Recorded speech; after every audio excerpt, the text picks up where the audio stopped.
When my daughter-in-law Brielle stood in the marble foyer of the Maldives resort and announced to her entire family that I was just an old woman who needs to learn her place, she had no idea she was speaking to the person who actually owned every square inch of the paradise they'd been vacationing at for years.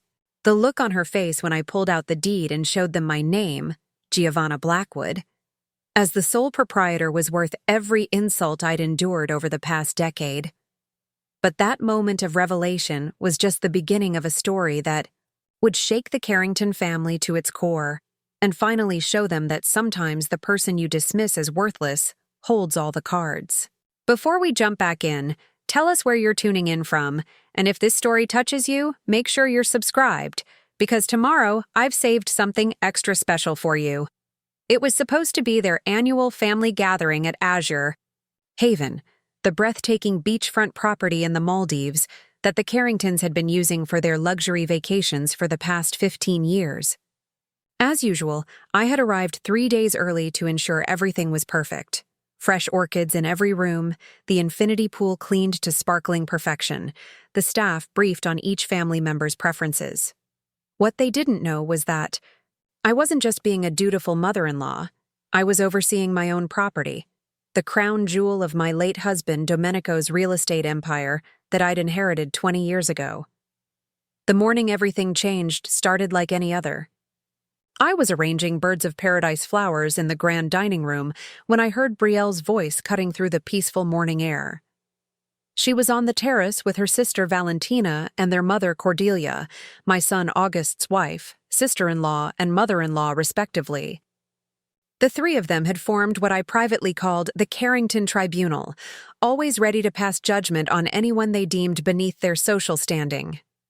Honestly, I don't know why Giovanna insists on coming early every year, Brielle was saying, her voice dripping with disdain.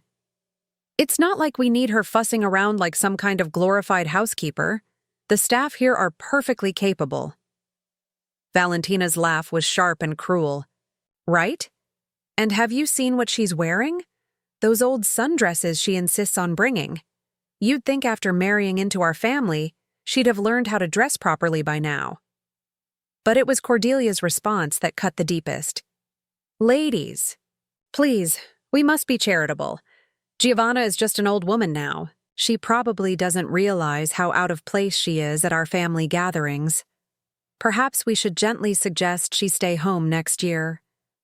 After all, these vacations are for family, and technically, she's not really one of us anymore since Domenico passed. I stood there, hidden behind the silk curtains, my hands trembling slightly as I arranged the last stem. Just an old woman. Not really family. The words echoed in my mind, each syllable a small dagger. After everything I'd done for them, after all the years of quietly ensuring their comfort, this was how they saw me, an unwanted intruder in their privileged world. My late husband Domenico had been the only Carrington who ever truly saw me. We'd met when I was running a small seaside restaurant in Positano, and he was a young architect on holiday. Despite his family's objections to him marrying a nobody from Italy, we'd built a beautiful life together. When he died in a car accident just 5 years into our marriage, I was left to navigate his family's cold shoulders alone. Their son, August, was only 7 at the time, and for his sake, I'd endured every slight, every backhanded compliment, every reminder that I wasn't their kind of people. What the Carringtons never bothered to learn was that Domenico had been quietly building his own fortune, separate from the family money. He'd invested in properties around the world, with Azure Haven being his most prized acquisition. In his will, he'd left everything to me, with clear instructions that I should maintain the property for August's future while keeping the ownership details private. My family's pride would never let them accept hospitality from you, he'd written. So let them think what they want to think. For 20 years, I'd honored his wishes. I'd let the Carringtons believe that Azure Haven belonged to some distant relative of theirs, that their annual vacations were a family privilege passed down through generations. I'd watched them lounge by my pool, dine on my terrace, and sleep in my beds, all while treating me like an unwelcome guest who should be grateful for their tolerance. The sound of approaching footsteps pulled me from my thoughts. August appeared in the doorway, his face lighting up when he saw me. Despite everything, my son had grown into a kind man, though somewhat blind to his family's treatment of me. "Mom! There you are! The place looks incredible as always. I don't know how you do it." I smiled, setting down my pruning shears. "Just making sure everything's perfect for the family." He hugged me briefly, then glanced at his watch. "Listen, Brielle wanted me to talk to you about something. She feels like maybe you're working too hard on these vacations. You know, at your age, you should be relaxing more, not running around organizing everything." At my age. There it was again. "What exactly is Brielle suggesting?" I asked carefully. August shifted uncomfortably. "Well, she thought maybe next year you could arrive with everyone else instead of coming early. Or maybe even skip a year? Give yourself a break? We could hire an event planner to handle the preparations." I studied my son's face, searching for any sign that he understood how hurtful this suggestion was. Finding none, I simply nodded. "I'll think about it." As August left to join his wife, I made a decision. 20 years of silence was enough. The Carringtons were about to learn exactly who they'd been dismissing as just an old woman. That evening, as the family gathered for their welcome dinner on the torchlit terrace, I took my usual seat at the far end of the table. Brielle, resplendent in a designer dress that probably cost more than most people's monthly salary, was holding court at the center, regaling everyone with stories of her latest charity board position. Of course, I told them that presentation was everything, she was saying. "You can't expect people to take you seriously if you don't look the part. Image matters in our circle." Cordelia nodded approvingly. "Exactly right, darling. It's something I've always tried to teach the family." Her eyes flickered briefly to me, a pointed message in her glance. I sipped my wine quietly, watching, as platters of lobster and Wagyu beef made their way around the table. All ordered on my account, naturally, though they assumed it was covered by the mysterious family benefactor who owned the property. "Speaking of image," Valentina chimed in, "has anyone noticed how much better the East Wing looks this year? I heard they finally hired a proper interior designer instead of letting." She trailed off, glancing at me meaningfully. "Instead of letting untrained hands handle the decor?" I finished for her, my voice steady. "Actually, I made those changes myself." "I'm glad you approve." An awkward silence fell over the table. Brielle recovered first, laughing lightly. "Oh, Giovanna, you're so quaint. Always puttering around, trying to help. It's sweet, really." "Is it?" I set down my wine glass, meeting her eyes directly. "Tell me, Brielle, what exactly do you think I do here every year?" She looked taken aback by my directness. "Well, you help out where you can, I suppose. Though honestly, we've all been meaning to talk to you about that. You're not getting any younger, and all this fussing about can't be good for you." "She's right," Cordelia interjected, her voice taking on that patronizing tone she reserved for people she considered beneath her. "Giovanna, dear, you're what, 62 now? It's time to accept that your role in the family has changed. You should be enjoying your golden years, not playing hostess to people who can certainly manage without you." The words hung in the air like a challenge. Around the table, I could see other family members shifting uncomfortably, but no one spoke up to defend me. Not even August. I stood slowly, my chair scraping against the stone terrace. "You're absolutely right, Cordelia. My role in this family has changed. In fact, I think it's time I clarified exactly what that role is." Brielle rolled her eyes. "Must we do this now? We're trying to enjoy our first evening in paradise." "Your paradise?" I asked softly. "Are you sure about that?" Something in my tone must have alerted them that this wasn't going to be the meek acceptance they expected.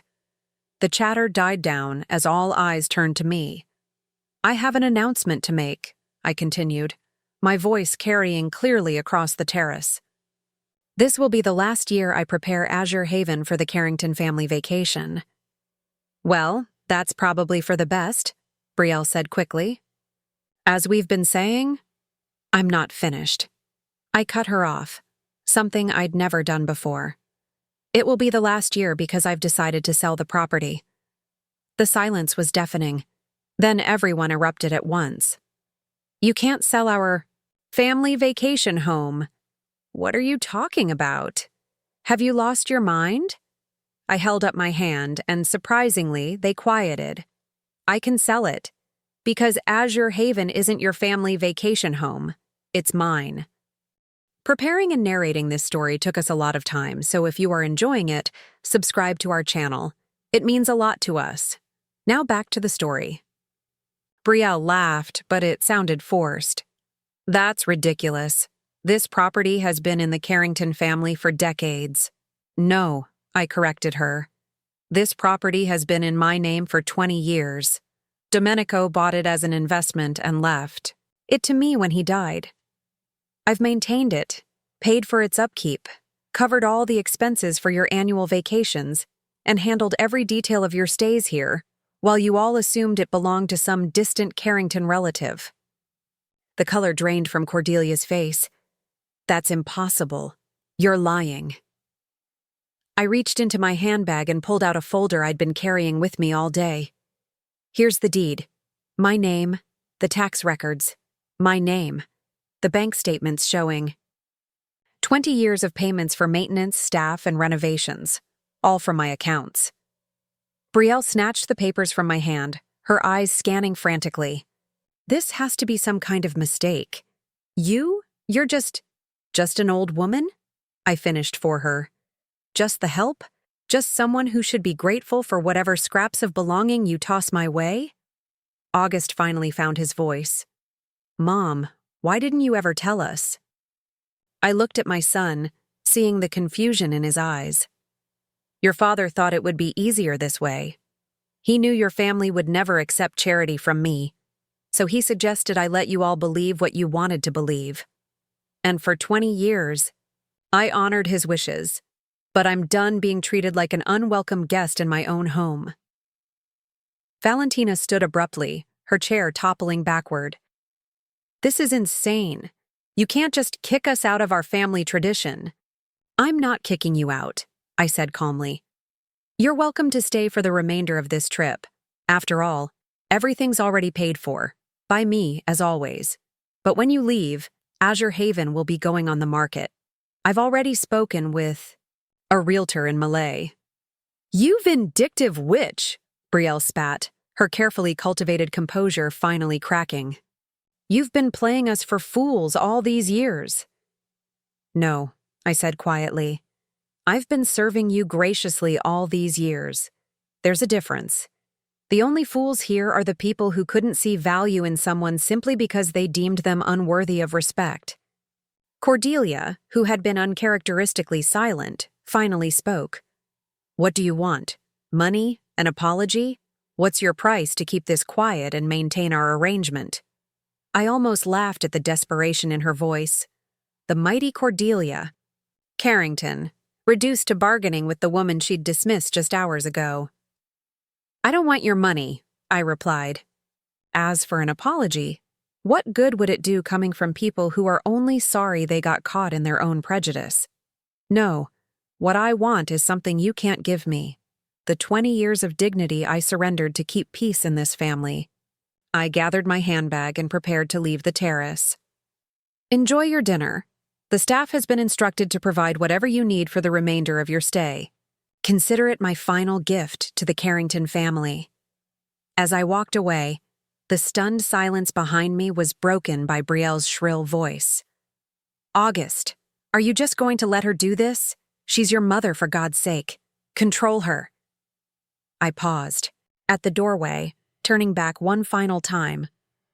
"No, Brielle, I'm just an old woman, remember? And apparently, it's time I learned my place. I think I'll start by taking my rightful place as the owner of this property, and every decision that comes with it. With that, I left them to their dinner, their shock, and their shattered assumptions. As I walked through the gardens, I'd tended for 2 decades, breathing in the scent of jasmine and sea salt, I felt lighter than I had in years. Tomorrow would bring more confrontations, more demands, more attempts to manipulate me back into submission. But tonight, for the first time since Domenico died, I stood tall in my own truth. The Carringtons had no idea what was coming. They thought this revelation about Azure Haven was the biggest shock they'd face, but I had barely begun to show them who Giovanna Blackwood really was. The meek widow they'd taken for granted was done playing their games. As the sound of raised voices drifted across the garden from the terrace, I smiled to myself. Let them argue. Let them scheme. They were about to learn that when you dismiss someone as just an old woman, you might be overlooking the person who holds all the power, and has finally decided to use it. The morning after my revelation at dinner, I woke before dawn and slipped into the private study that overlooked the ocean. This room was my sanctuary, the one place in Azure Haven where I kept the truth of my life, documents, photographs, and memories the Carringtons knew nothing about. I pulled out my laptop and began composing emails to my team of lawyers and financial advisors. If the family thought last night's announcement about the property was the only surprise I had in store, they were about to learn how wrong they were. By 7 o'clock, the first knock came at my door. It was August, looking haggard and confused. "Mom, we need to talk," he said, running his hands through his hair. Brielle couldn't sleep all night. She keeps saying there must be some misunderstanding. I gestured for him to sit in one of the leather armchairs. "There's no misunderstanding, August. I own Azure Haven. I've owned it for 20 years. But why didn't you tell me?" The hurt in his voice was genuine. "All these years, I thought. We all thought." "You thought what? That I was just tagging along on your family's generosity? That I should be grateful to be included?" He flinched. "That's not fair." "Isn't it? Tell me, August. In all these years, did you ever once defend me when your wife and her family made their little comments about my clothes, my background, my place in the family?" His silence was answer enough. "Your father knew exactly how his family would treat me after he died," I continued. "That's why he made sure I'd have security, even if I had to hide it. He wrote me a letter before he died. Would you like to see it?" I pulled out a worn envelope from my desk drawer and handed it to him. August unfolded the yellowed paper, his eyes scanning his father's distinctive handwriting. "My dearest Giovanna, if you're reading this, then I'm gone, and you're facing my family alone. I'm so sorry for that. I know Mother and the others will try to diminish you, to push you aside now that I'm not there to protect you.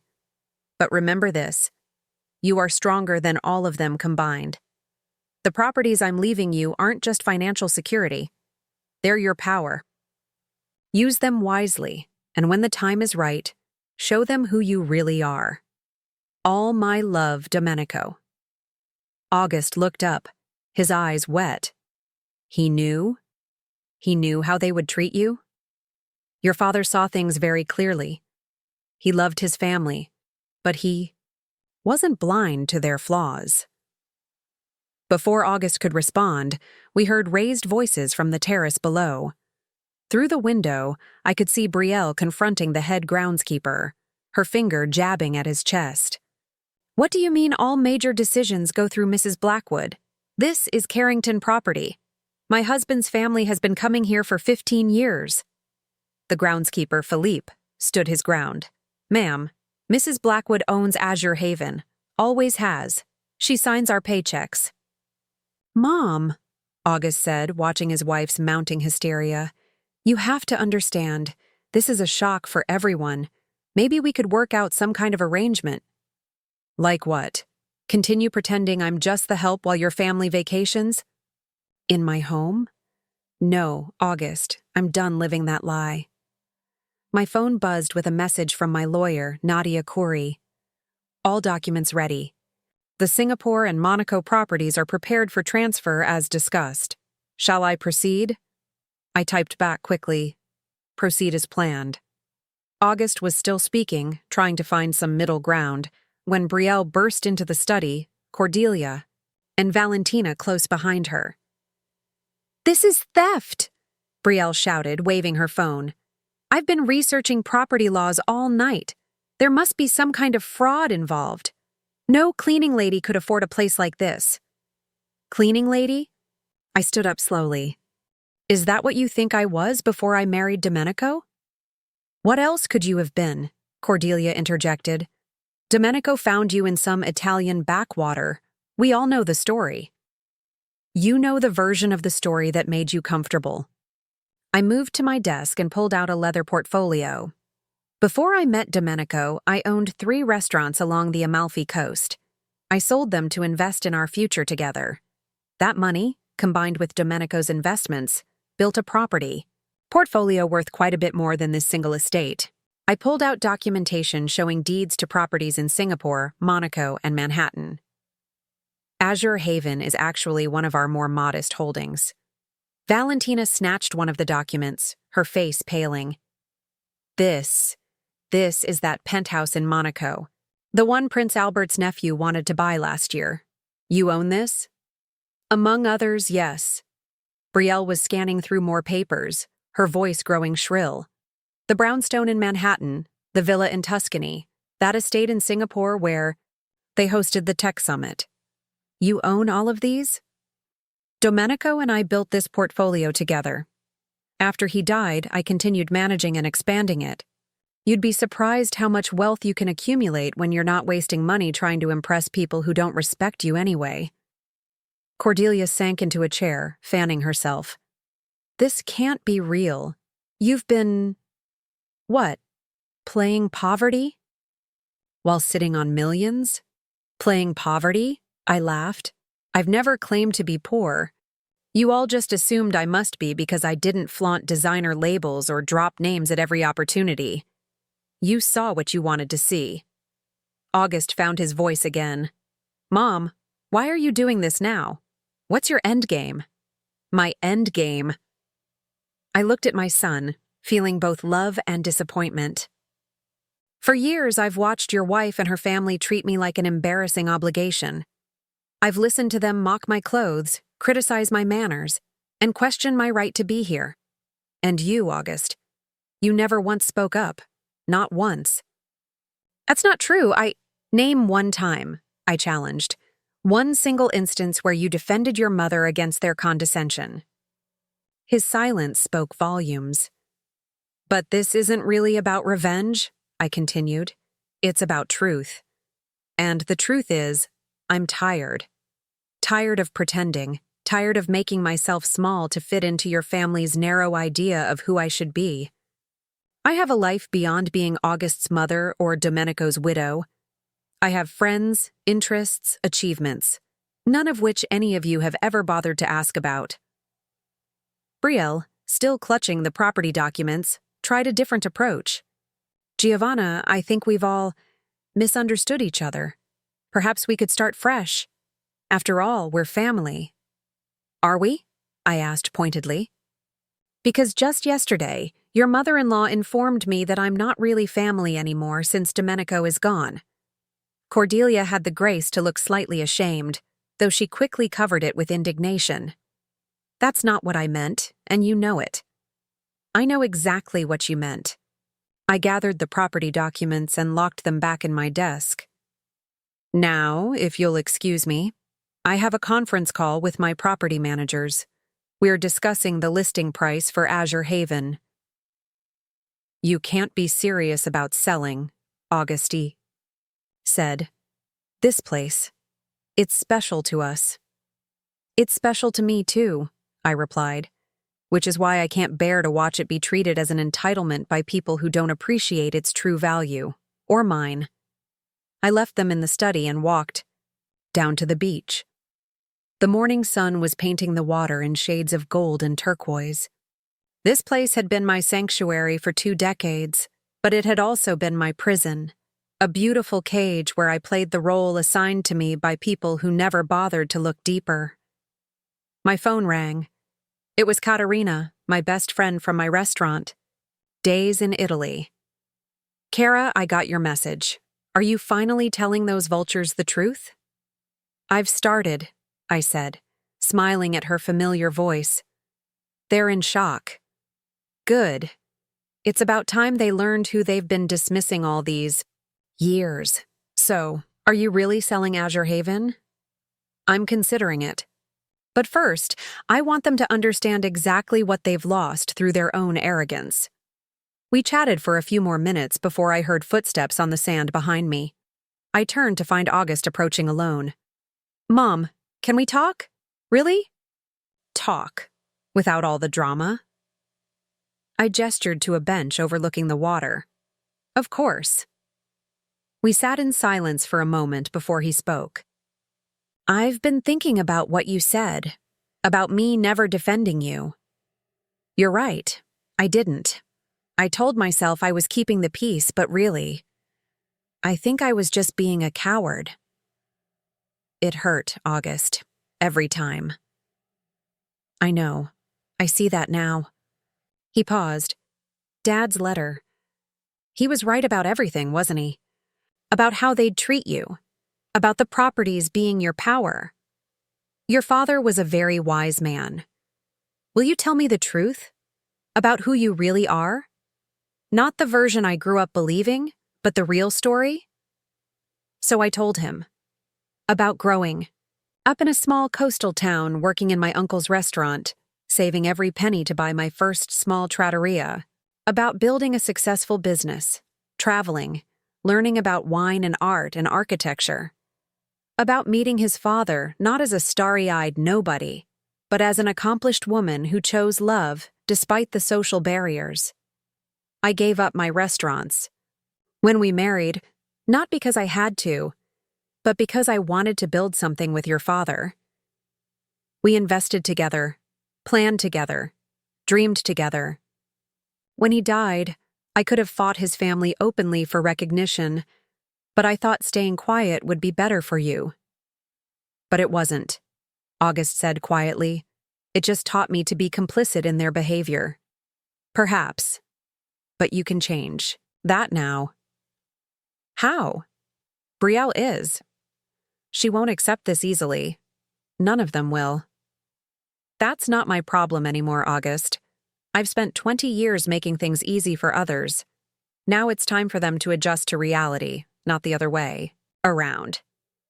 We were interrupted by Philippe hurrying down the beach. Madame Blackwood, there's a situation at the house. Mrs. Brielle has called someone, a lawyer, I think. They're in the main salon making threats about contested ownership. I stood, brushing sand from my sundress, the same simple style Valentina had mocked just yesterday. Well then, let's go see what they think they can contest. In the main salon, Brielle had indeed brought in legal counsel, a sharp-featured woman in an expensive suit who was speaking rapidly into her phone. Cordelia and Valentina flanked Brielle like generals preparing for battle. Ah, Mrs. Blackwood, the lawyer said, ending her call. I'm Anastasia Clements, representing the Carrington family interests. My clients inform me there's some confusion about the ownership of this property. There's no confusion, I replied calmly. I own Azure Haven, have done for 20 years. Yes, well, my clients believe that there may have been some irregularities in how the property was transferred. Undue influence, perhaps, given your relationship with the deceased. I almost laughed. Undue influence? I was Domenico's wife, not some stranger who appeared at his deathbed. We were married for 5 years before his death. Even so, the family has certain expectations. The family's expectations are not my concern, I cut in. Nor are they legally binding. I have clear title to this property and several others, all properly documented and filed in multiple jurisdictions. Mom, August said, stepping forward, maybe we should all calm down and discuss this rationally. Oh, now you want rational discussion? Brielle turned on her husband.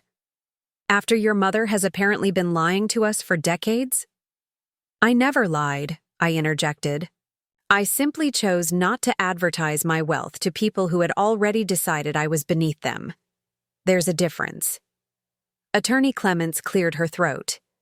Mrs. Blackwood, surely you understand the family's position. This property has been central to Carrington family traditions. This property has been central to my hospitality for 20 years, I corrected. Every meal you've eaten, every flower arrangement you've admired, every sunset cocktail you've enjoyed, all provided by me, paid for by me in my own home. But you let us believe. I let you believe what you wanted to believe. Your assumptions are not my responsibility. Cordelia stood up, her voice shaking with rage. You've made fools of us all. What kind of person does something like this? The kind who got tired of being called just an old woman by people enjoying her hospitality, I shot back. The kind who decided that respect shouldn't have to be bought, but since you all seem to value nothing else, perhaps it's time you saw what you've been disrespecting all these years. My phone chimed with another message from Nadia. Singapore. Transaction complete. Monaco papers ready for your signature. Also, the Sheikh's son increased his offer on Azure Haven to $50 million. I glanced at the message, then looked up at the stunned faces before me. Now, if you'll excuse me, I have business to attend to. You're welcome to stay through the end of your scheduled visit, but I suggest you start making alternative plans for next year. Azure Haven will likely have new owners by then, ones who will appreciate it properly. As I walked out, I heard Anastasia Clements murmur to Brielle, Mrs. Carrington, I've just looked up the property records. Your mother-in-law isn't just wealthy, she's significant. The properties she owns. We're talking about a portfolio worth hundreds of millions. I recommend treading very carefully here. I smiled to myself as I climbed the stairs to my study. Let them scramble. Let them recalibrate their attitudes now that they knew the truth. But it was too late for easy reconciliation. 20 years of dismissive treatment couldn't be erased just because they'd discovered my net worth. Back in my study, I placed a call to the Sheikh's son. Your Highness? Yes, about your offer on Azure Haven. I'm ready to discuss terms. As I negotiated what would likely be one of the most expensive private real estate deals in the Maldives, I could hear the Carringtons arguing downstairs.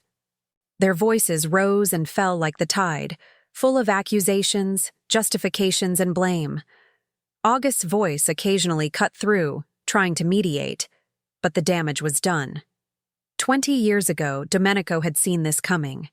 He'd known his family's nature and tried to protect me in his own way. But protection had become a cage, and I was finally ready to fly free. The irony wasn't lost on me.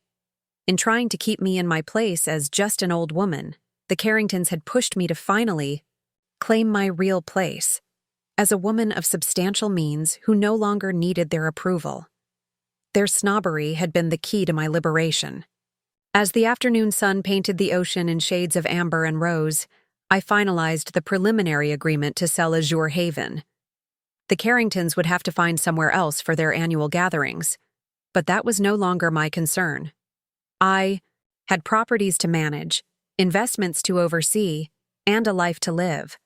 One where I never had to make myself small again to fit someone else's idea of who I should be. And tomorrow?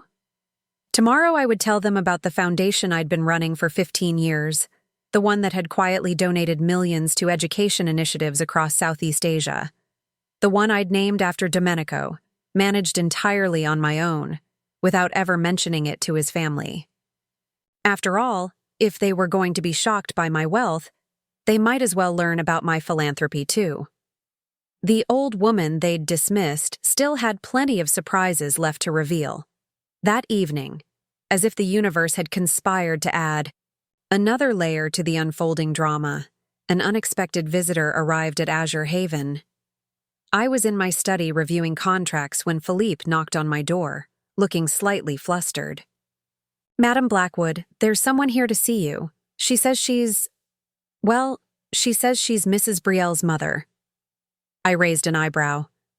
Brielle's parents lived in Connecticut and, to my knowledge, had never shown interest in the Carrington family gatherings. Did she give her name? Victoria Beaumont Ashford. The name hit me like a splash of cold water. Victoria Beaumont Ashford wasn't just Brielle's mother. She was the CEO of one of the largest luxury hotel chains in North America. I'd actually had business dealings with her company years ago, though she wouldn't know it. My transactions had been through various holding companies and trusts. "Send her in, Philippe, and perhaps prepare some tea." Victoria swept into my study moments later, all elegant silver hair and designer clothing. Unlike her daughter's flashy style, Victoria's wealth whispered rather than shouted. I recognized the understated elegance of someone truly comfortable with their position. "Mrs. Blackwood," she said, extending a manicured hand. "I apologize for arriving unannounced. When Brielle called me hysterical about some property situation, I felt I should come personally. Please, sit down." I gestured to the seating area. "I assume your daughter has filled you in on recent revelations?" Victoria settled into the chair with practiced grace. "She has, though. I suspect her version might be somewhat colored by emotion. She seems to be under the impression that you've been perpetrating some sort of elaborate deception. And what do you think?" She studied me for a moment. "I think there's more to this story than my daughter understands. I've built an empire in hospitality, Mrs. Blackwood. I know the difference between service and servitude, between discretion and deception. An interesting distinction." "Indeed." She accepted the tea Philippa brought in. "I've actually been curious about Azure Haven for years. It's one of the few private properties that consistently maintains 5-star standards without any apparent connection to established hospitality groups. Now I understand why." I leaned back in my chair. "Your daughter and her in-laws have spent 20 years believing I was here on their charity.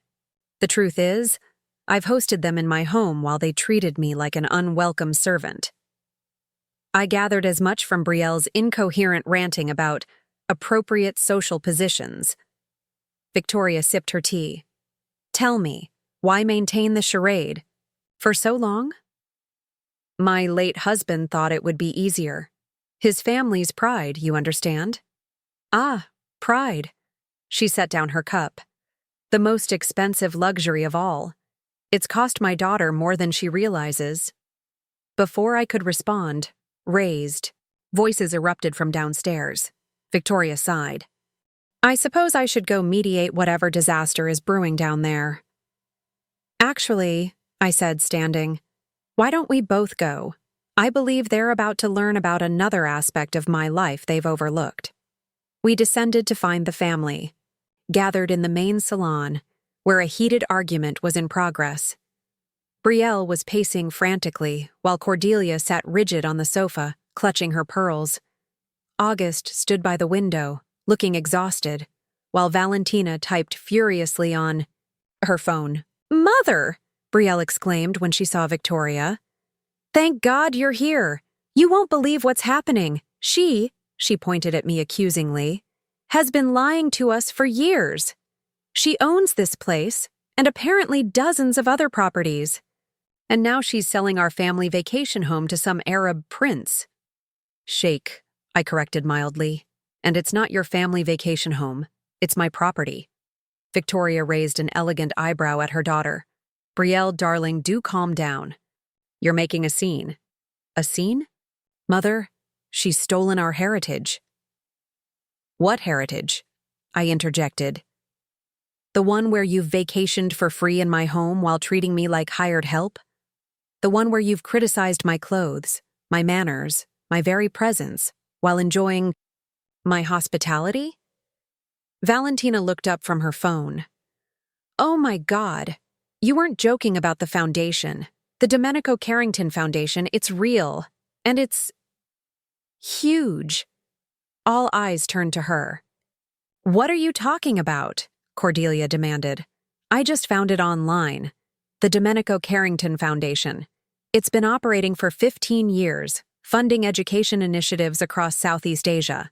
Last year alone, it donated $40 million to various programs, and the founder and chairman is listed as..." She looked up at me. "Giovanna Blackwood." A stunned silence fell over the room. "$40 million?" Brielle whispered. "In 1 year?" "That particular year was exceptional," I said. "We had some excellent returns on our investments. Usually it's closer to 25 or 30 million annually." Victoria's lips curved into what might have been a smile. "Well, well, it seems there are depths to you none of us suspected, Mrs. Blackwood." But how?" Cordelia sputtered.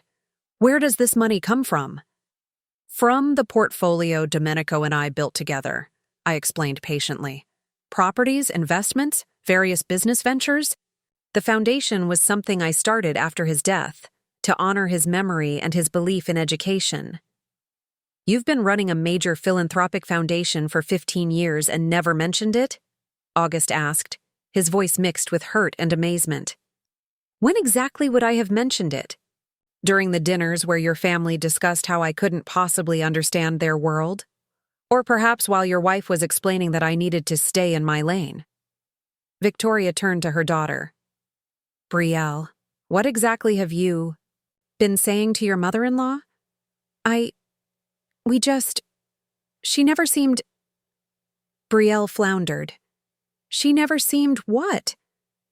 Victoria's voice was sharp. "Wealthy enough? Sophisticated enough? Or did you simply never bother to look beyond your own assumptions?" "This is ridiculous," Valentina burst out. "If she's so rich and powerful, why has she been playing servant all these years?" "I haven't been playing servant," I said quietly. "I've been honoring my husband's memory by hosting his family. I've been maintaining traditions that seemed important to you all. I've been trying to be the bridge between August and his father's family.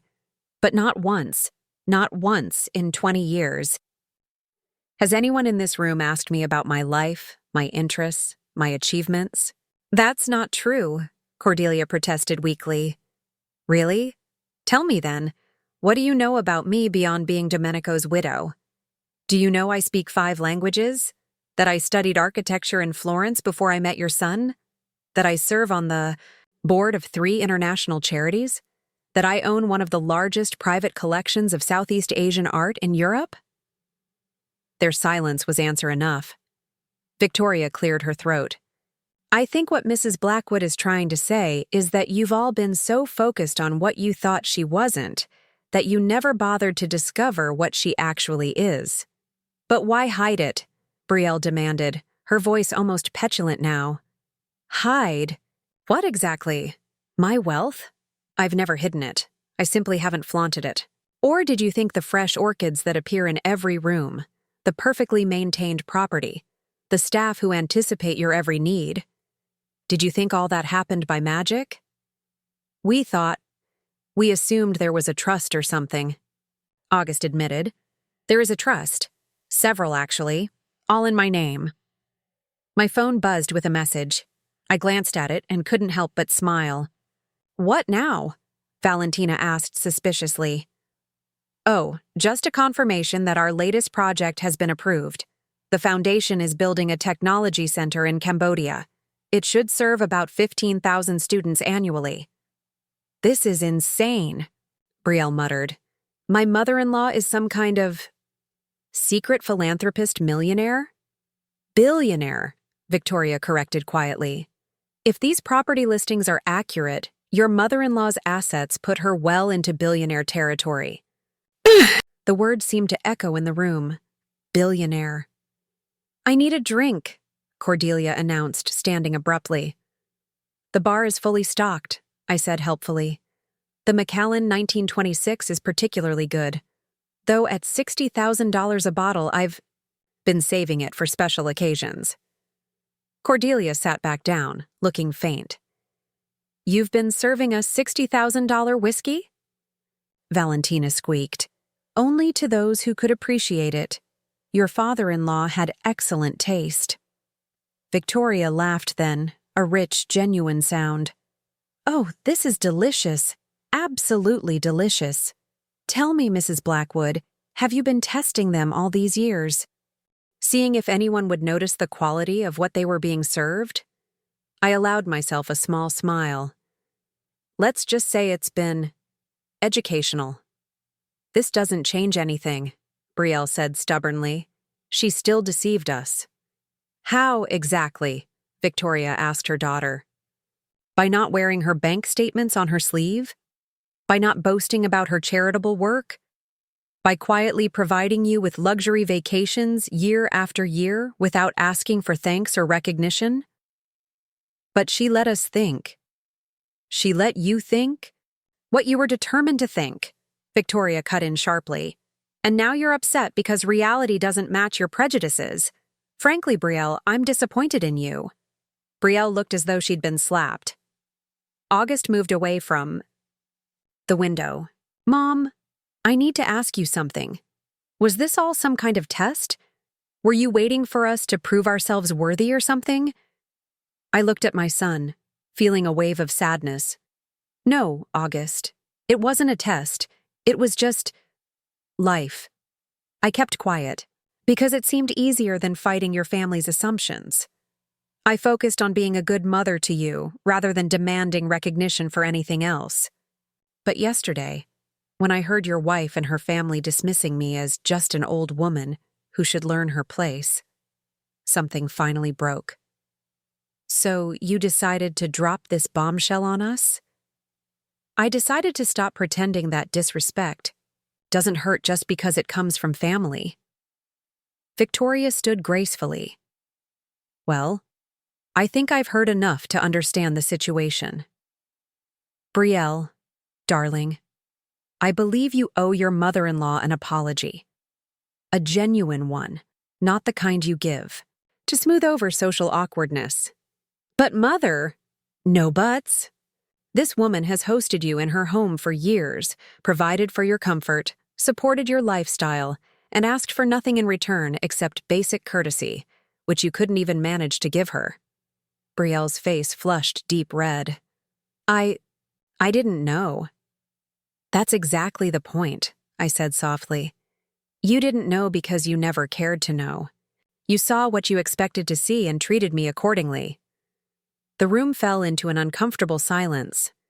Finally, Cordelia spoke up, her voice uncharacteristically subdued. "Giovanna, we may have misjudged certain things." "May have?" I raised an eyebrow. "Have," she conceded. "We have misjudged you. Greatly." "The question is," Victoria said, looking around the room, "what are you all going to do about it now?" Before anyone could answer, Philippe appeared in the doorway. "Madame Blackwood, I apologize for interrupting, but there's an urgent call from the Foundation. Something about the Minister of Education in Singapore?" "Excuse me," I said, standing. "I need to take this call. Feel free to continue discussing my deception amongst yourselves." As I walked toward my study, I heard Victoria say to the stunned group, "You know, in all my years in business, I've learned that truly powerful people rarely need to announce their power. They simply exercise it. I think you've all just learned that lesson the hard way." In my study, I took the call from Singapore, but my mind was still partly on the scene I'd left behind. For 20 years, I'd kept my silence, thinking it was the best way to keep peace in the family. But silence had been misinterpreted as weakness, discretion as insignificance. The call was brief, just a confirmation of permits for our new educational campus. After hanging up, I walked to the window overlooking the ocean. The sunset was painting the sky in brilliant oranges and purples. Beautiful views from a beautiful prison. But I wasn't a prisoner anymore. A knock on the door interrupted my thoughts. "Come in." August entered, looking older than his 42 years. Mom, can we talk? Really talk this time? Of course. He sat down heavily in one of the chairs. I've been an idiot, haven't I? You've been complacent, I said carefully. That's a kind way of putting it. He rubbed his face. I just got off the phone with David. You remember my lawyer friend. I asked him to look into some of the properties you showed us. He says the Singapore estate alone is worth more than the entire Carrington family fortune. David always did have a good eye for real estate. Mom, why didn't you ever tell me? Not about the money. I get why you kept that quiet. But about the foundation, the charity work, all the things you've accomplished. I'm your son. Didn't you think I'd want to know? I sat down across from him. What would you have done? With that information, August? 20 years ago, you were still trying to prove yourself to your father's family. Would knowing your mother was wealthy have helped? Or would it have complicated things even more? I could have stood up for you. Could you?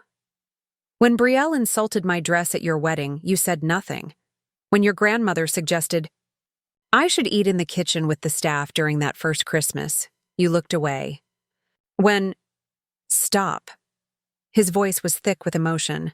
Please, I get it. I failed you. You didn't fail me, August. You failed yourself. You let others define your relationship with your own mother based on their prejudices. How do I fix this? I'm not sure you can fix 20 years of indifference with a single conversation. But I want to try, and not because of the money. I need you to believe that. I studied my son's face, seeing echoes of his father in his earnest expression. I believe you, but you need to understand something, August. I'm not the person you thought I was. I'm not the person any of you thought I was. And I'm done pretending to be. What does that mean? It means that if you want a relationship with me going forward, it will be with the real me. The woman who runs a foundation, who negotiates multi-million-dollar deals, who has opinions on art and politics and economics. Not the quiet, accommodating mother-in-law who stays in her lane. I want that. I do. But Brielle will have to make her own choices, as will the rest of the family. August nodded slowly. You're really going to sell Azure Haven? The Sheikh's offer is very generous, and frankly, this place has too many memories of being treated as less than I am. Where will you go? I have homes in Singapore, Monaco, Manhattan. I'll figure it out. Or maybe I'll buy something new, somewhere without the baggage of the past 20 years. Will we still see you? I reached out and took his hand. That depends entirely on whether you're willing to see me as I really am, not as you've imagined me to be. Before August could respond, there was another knock at the door. This time it was Victoria. I hope I'm not interrupting, she said, but I wanted to speak with you before I go to my room. August stood. I should let you two talk, Mom. Thank you. For everything. Even the things I was too blind to see. After he left, Victoria took his seat. Your son seems to be having an awakening. Better late than never, I suppose. Indeed. She studied me with sharp eyes. You know, I've met many wealthy people in my career, but very few who wear it as lightly as you do. Most people with your resources would have crushed these pretentious fools years ago. I had my reasons for staying quiet. Your husband? Partly, but also, I think I was testing myself, seeing if I could find worth beyond wealth, respect beyond bank statements. And did you? No. I found that people who don't respect you when they think you're poor rarely develop genuine respect when they discover you're rich. They just fear you instead. Victoria nodded thoughtfully. You're selling to the Al Maktoum family, aren't you? The Sheikh's son who's been expanding their hospitality portfolio? You're well informed. I make it my business to be. They're good people. They'll maintain the property's standards. That's my hope. Victoria stood. You know, if you ever want to discuss that hotel project in Santorini, the one your foundation has been quietly developing. I'd be very interested in exploring a partnership. I raised an eyebrow. How do you know about Santorini? She smiled. I make it my business to know about potential competitors or allies. Something tells me you'd make a much better ally. After she left, I returned to the window. The sun had fully set now, and the stars were emerging over the ocean. Tomorrow would bring more confrontations, more revelations, more attempts at reconciliation. The Carringtons would scramble to adjust their worldview, to reframe their past, behavior, to position themselves advantageously in this new reality. But I was done adjusting myself to accommodate others' expectations. The old woman they had dismissed was about to show them exactly what they had overlooked all these years. And this was only the beginning. The next morning brought an unexpected development. I was having breakfast on my private balcony when Philippe informed me that a television news crew had arrived at the gates, requesting an interview about the Domenico Carrington Foundation. Apparently, Valentina's social media posts about discovering my philanthropic work had gone viral overnight, catching the attention of international media. They're from CNN Asia, Felipe explained. They say they're doing a feature on hidden philanthropists in Southeast Asia. Should I send them away? I considered for a moment. No, let them set up in the garden pavilion. I'll speak with them in an hour. After Philippe left, I made a few phone calls to my foundation's PR team. If this story was going public, I wanted to control the narrative. Within minutes, my team was coordinating with the CNN producers, arranging for them to video call several of our foundation's beneficiaries across Asia. I dressed carefully for the interview, not in the simple sundresses the Carringtons had. Mocked, but in an elegant white suit I rarely wore around them. As I fastened my grandmother's pearl necklace, a piece worth more than most people's houses, I heard a commotion downstairs. Through my window, I could see the family gathering on the terrace, watching the news crew set up their equipment.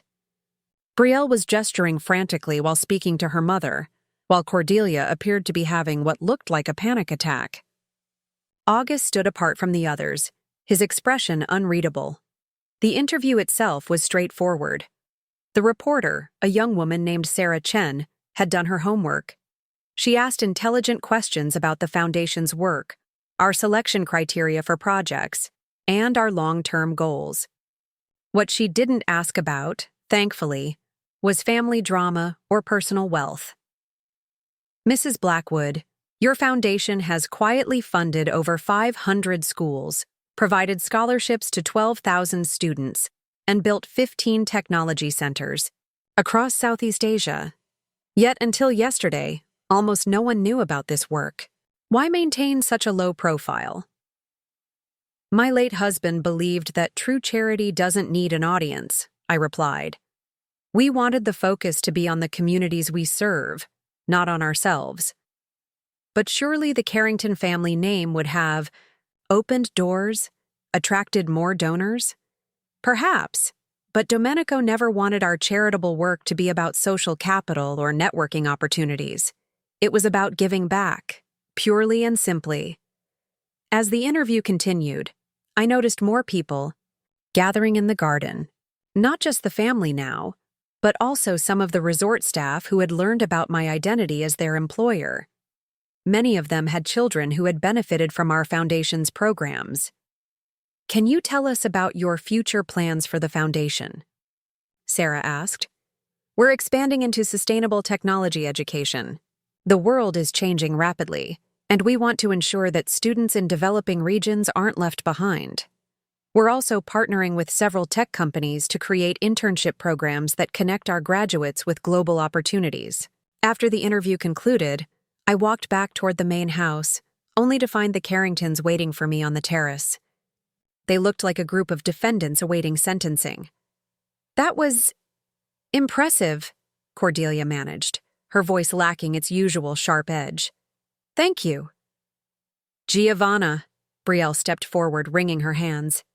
That is, my mother and I were talking, and we realize we owe you a significant apology.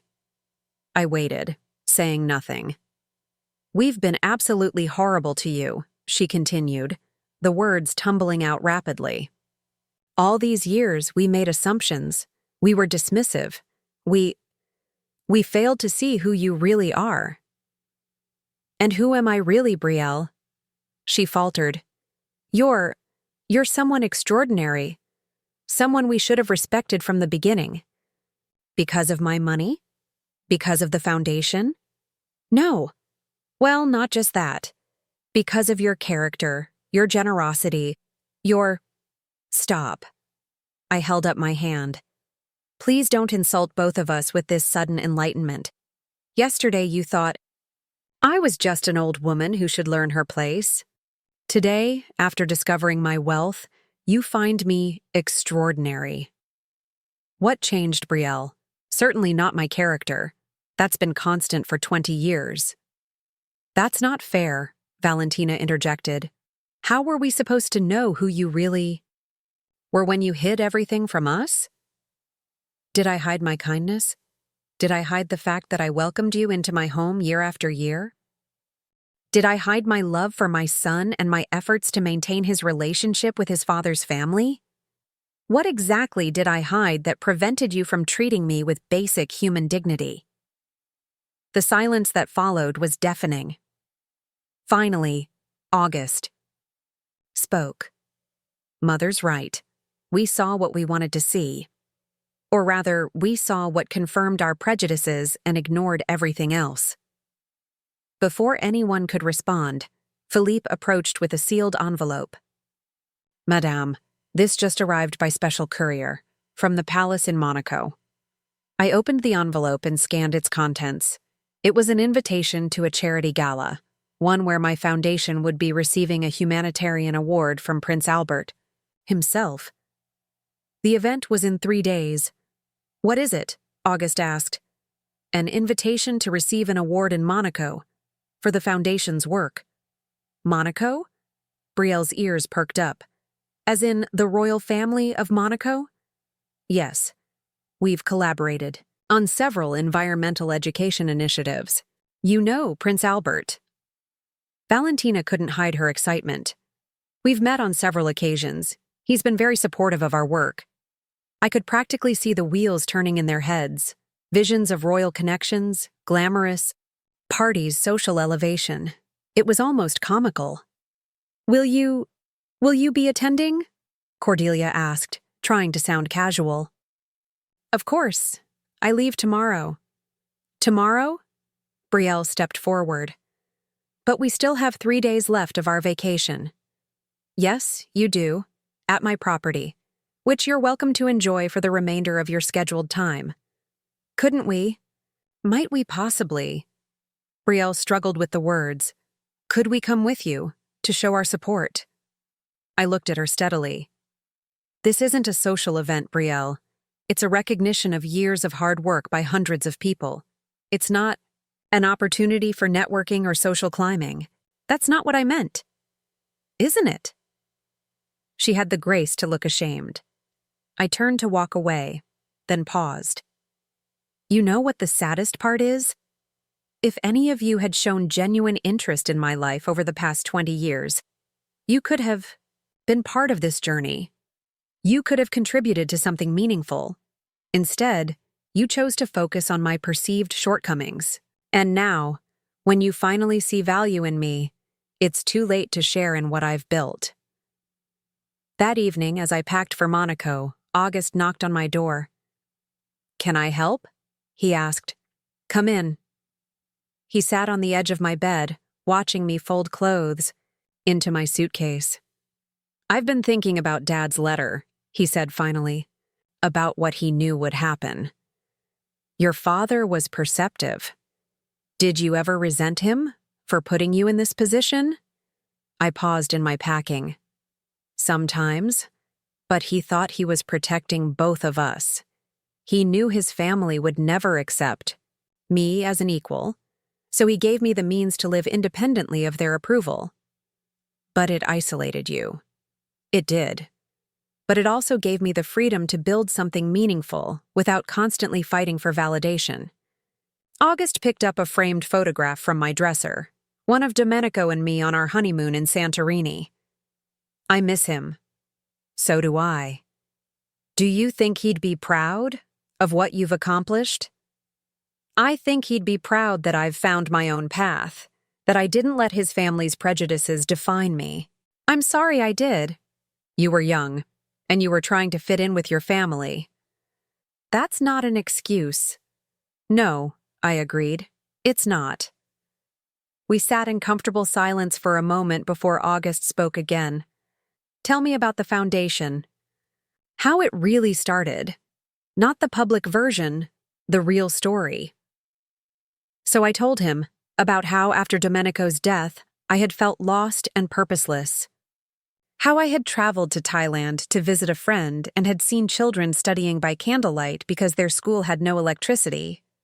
How that single image had sparked the idea for what would become the foundation. I started small, I explained, just funding solar panels for a few rural schools. But then I saw how much more was needed. Computers, internet access, teacher training. One project led to another, and suddenly I had a foundation. Why education specifically? Because education is what saved me. After my parents died, I could have ended up anywhere. But I had teachers who believed in me, who pushed me to learn, to grow. I wanted to give that same chance to others. And you never told us about any of this. Would you have listened? Really listened? Or would it have been dismissed as cute that Domenico's widow had a little charity project? August winced. Probably the latter. Exactly. My phone buzzed with a message from my assistant in Monaco, confirming the arrangements for my arrival. A suite at the Hotel Hermitage was ready, and the Foundation's European team was preparing for the award ceremony. There's something else I should tell you, I said to August, about the sale of Azure Haven. What about it? The buyer, Sheikh Al Maktoum, wants to turn it into a campus for a new international hospitality school, one that will offer scholarships to students from developing nations. I'm donating a portion of the sale price to create an endowment for those scholarships. August's eyes widened. So even selling this place, you're still thinking about education and opportunity? Always. It's not about the money, August. It never has been. It's about using what we have to create something better. I want to help, he said suddenly. With the foundation. I know I haven't earned the right, but I want to be part of this, part of what you're building. I studied my son's face, looking for any sign of the opportunism I'd seen in his wife and her family. But all I saw was genuine desire, perhaps, for the first time in years, to connect with his mother's true self. We'll see, I said finally. Let's take it one step at a time. The next morning, as I prepared to leave for the airport, the family gathered to see me off. The dynamics had shifted dramatically in just 48 hours. Where once they had barely acknowledged my departures, now they hovered anxiously, as if afraid I might disappear forever. Giovanna. Cordelia stepped forward, clutching her pearls in that nervous gesture I'd observed for 20 years. I realize we haven't. That is, I haven't been as welcoming as I should have been. If you're willing, I'd like to start over. I looked at the woman who had once suggested I eat in the kitchen with the staff. Starting over isn't possible, Cordelia. We can only move forward. Whether that includes a relationship depends entirely on your ability to see me as I am, not as you've imagined me to be. I understand, she said quietly, though I wasn't sure she truly did. Brielle approached next, her designer sunglasses failing to hide her red-rimmed eyes. She'd clearly spent the night wrestling with the implications of the past few days. Will you be coming back? To Azure Haven? No. This chapter is closing. I meant to us, to the family. That remains to be seen. Victoria, who had been standing apart from the others, stepped forward. Safe travels, Giovanna. And congratulations on the award. It's well deserved." She handed me a business card. "When you're ready to discuss that Santorini project, call me directly." As my car pulled away from Azure Haven, I didn't look back. Ahead lay Monaco, the award ceremony, and a life lived on my own terms.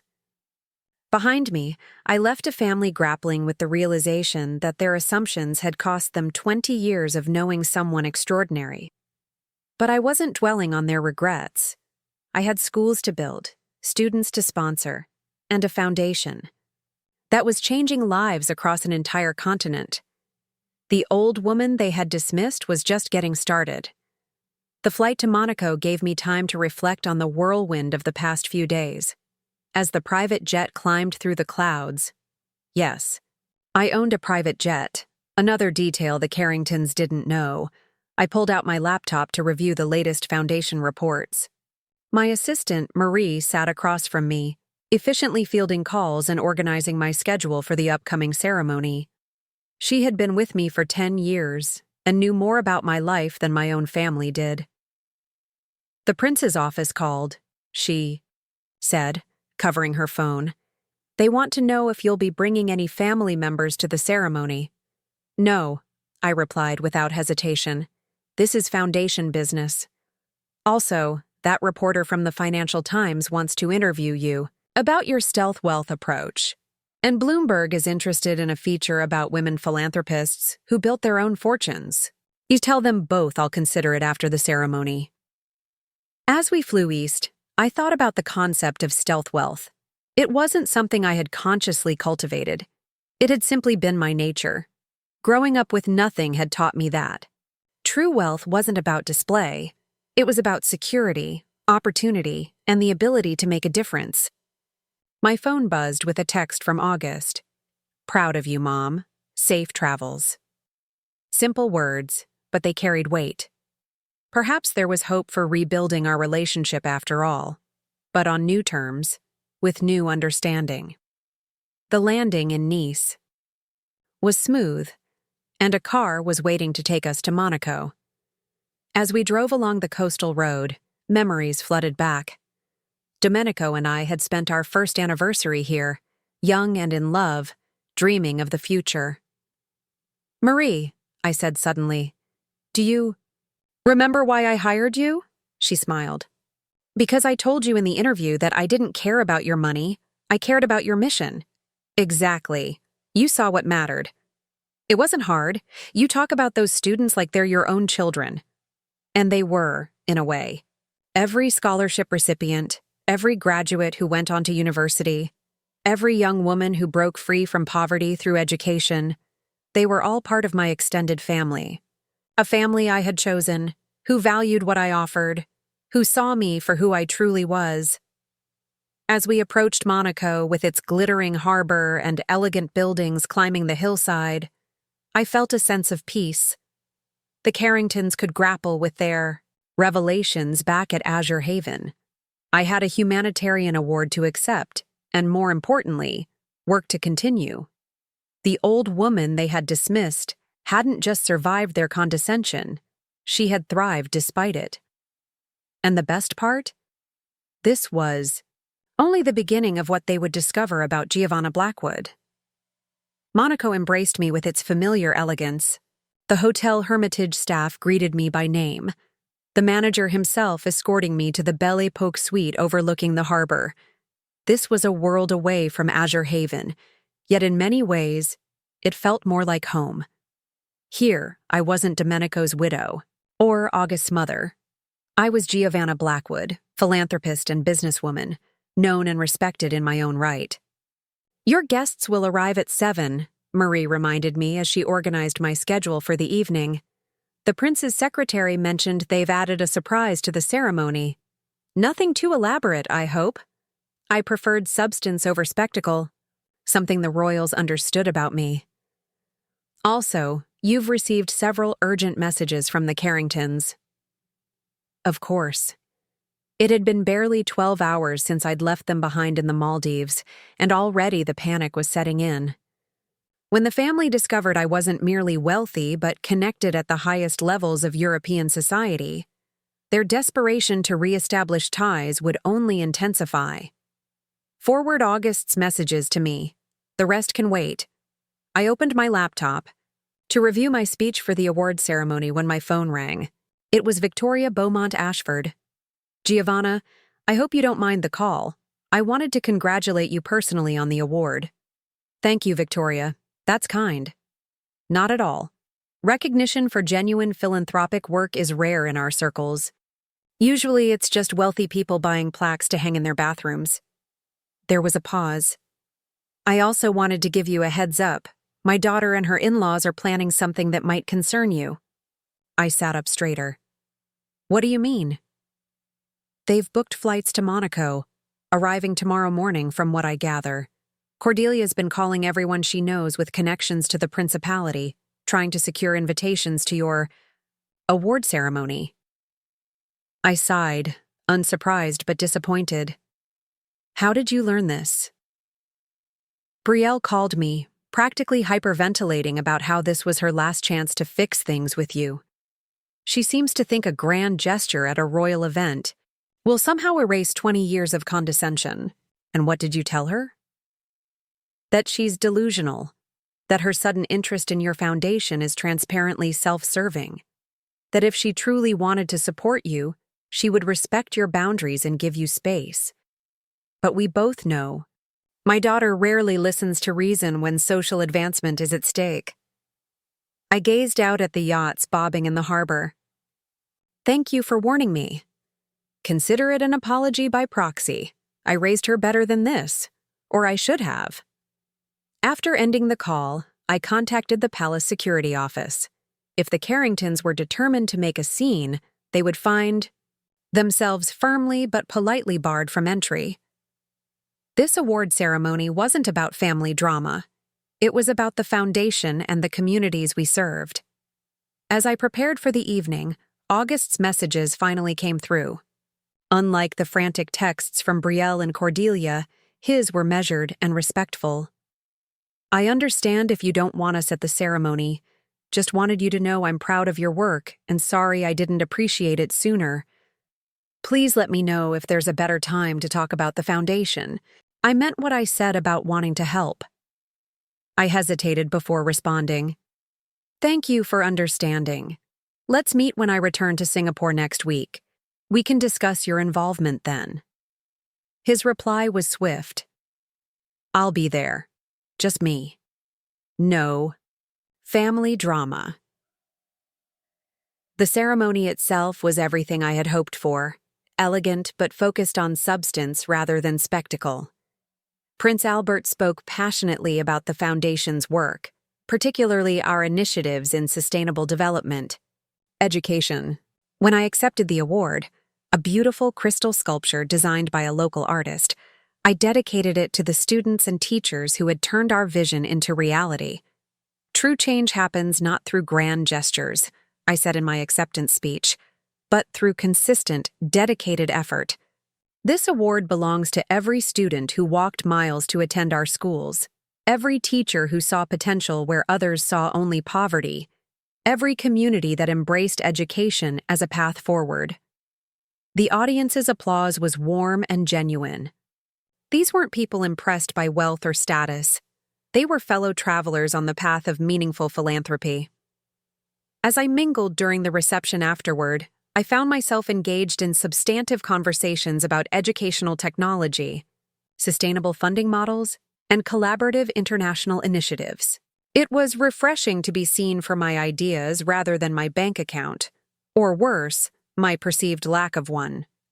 As the evening wound down, Marie approached with a look of concern.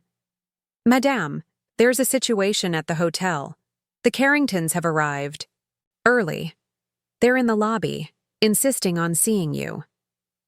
So Victoria's warning had been accurate, but their timeline had accelerated. All of them? Mrs. Cordelia, Mrs. Brielle, Ms. Valentina, and your son August. They seem agitated. I considered my options. I could avoid them entirely, having security escort them out. I could agree to a brief meeting tomorrow.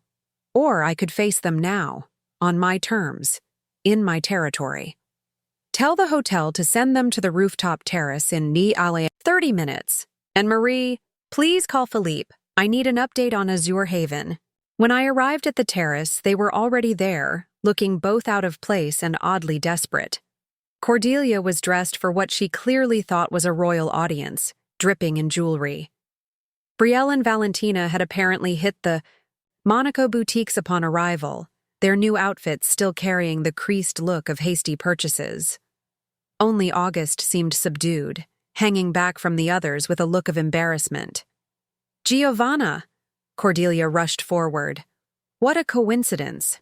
We decided to surprise you, to support your big moment. Did you? I said flatly. Not a question. The ceremony must have been wonderful, Brielle gushed. We tried to get tickets, but apparently it was very exclusive. By invitation only, yes, for those with a genuine connection to the Foundation's work. Valentina stepped forward, her voice honeyed with false enthusiasm. We're all so excited to learn more about your foundation. In fact, we've been brainstorming ways we could contribute. How generous. After 20 years of complete disinterest. Cordelia's smile faltered slightly. Now, Giovanna, that's not entirely fair. We simply didn't know the extent of your involvement. Had you understood I was wealthy and connected, you would have treated me differently. Yes, that's precisely my point. August finally spoke up. Mom, I tried to tell them this was a bad idea, that you needed space, but they insisted. Of course they did.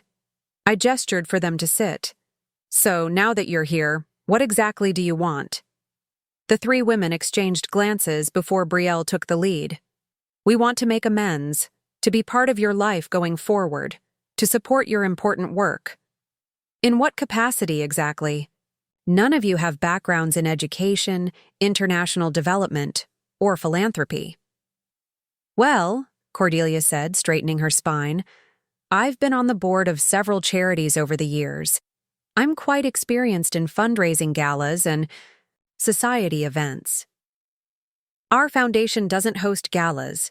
We build schools, train teachers, and create opportunities for students who would otherwise be excluded from quality education. I could help with social media, Valentina offered quickly. Raise your profile. You could have millions of followers with the right strategy. We don't measure success in followers. We measure it in graduation rates, employment statistics, and community impact. Brielle looked increasingly desperate. Giovanna, please. We're trying. We know we've made mistakes. These weren't mistakes, Brielle. They were choices. Consistent choices over 20 years to dismiss me, to belittle me, to treat me as less than. And now that you know I have wealth and influence, suddenly you're interested in making amends? Suddenly you see value in me? An uncomfortable silence fell over the group. August moved to stand beside me, subtly but significantly positioning himself apart from the others. There's something else you should know, I continued. I've just spoken with Philippe at Azure Haven. The sale to Sheikh Al Maktoum is being finalized tomorrow. The property will transition to its new owners within the month. So soon? Cordelia's voice cracked. But where will we have our family gatherings? Our tradition is ending, along with the fantasy that Azure Haven was ever yours to claim. But we're family, Brielle protested weakly. Are we? Because from where I stand, family means seeing someone's worth regardless of their bank account. It means defending them when others treat them poorly. It means genuine interest in their lives, not just what they can provide for you. My phone buzzed with a message from Marie. I glanced at it, then back at the group. My team needs me for a foundation matter. I'll make this brief. I am not interested in superficial reconciliation. If any of you genuinely want to be part of my life going forward, you'll need to demonstrate that you see me. Not my wealth, not my connections, but me as someone worthy of respect. I stood to leave, but Brielle reached out desperately. Wait, what can we do? How can we prove we're sincere? I considered the question seriously. Start by asking yourselves why you're really here. Is it because you suddenly appreciate who I am? Or is it because you've realized what I can do for you? When you have an honest answer to that question, perhaps we can talk again. As I walked away, August fell into step beside me. I'm sorry about them. I told them this would backfire. Then why did you come? To apologize to you in person, and to ask about the foundation. I've been researching your projects all night. The technology initiative in Cambodia, the teacher training program in Vietnam, the scholarship fund for girls in rural Thailand. It's incredible. It's been my life's work. I'd like to understand it better, not because of the money or the connections, but because it's important to you, because it matters. I studied my son, searching for any hint of calculation or insincerity. Finding none, I nodded. Come to my suite tomorrow morning. Bring a notebook. We have a board meeting via video conference. You can observe. The relief on his face was palpable. Thank you. I won't let you down. We'll see. The next morning, August arrived promptly at 8, notebook in hand, dressed not in the casual luxury he usually favored, but in a simple button-down shirt and chinos. He looked serious, prepared, like someone reporting for work rather than seeking social advancement. For the next 3 hours, he sat quietly as I conducted the Foundation's quarterly board meeting. He took notes, listened attentively to discussions about funding allocations, project timelines, and impact assessments. When the meeting concluded, he had questions, thoughtful ones about sustainable funding models and partnerships with local governments. You've done your homework, I observed. I stayed up all night reading everything I could find about the Foundation. I wanted to understand. And do you? I'm starting to, I think. He hesitated. There's something I need to tell you. Something that happened after you left Azure Haven. Go on. I had a major fight with Brielle about how she's treated you all these years, about how I let it happen. I told her things need to change if our marriage is going to survive. Is that what you want? For your marriage to survive? He looked down at his hands. I don't know anymore. I love Brielle, but these past few days have shown me a side of her I can't ignore. The naked opportunism, the social climbing at any cost. I keep wondering, if she treats my own mother this way, what else am I not seeing? That's a question only you can answer. I know. But what I do know for certain is that I want a relationship with you.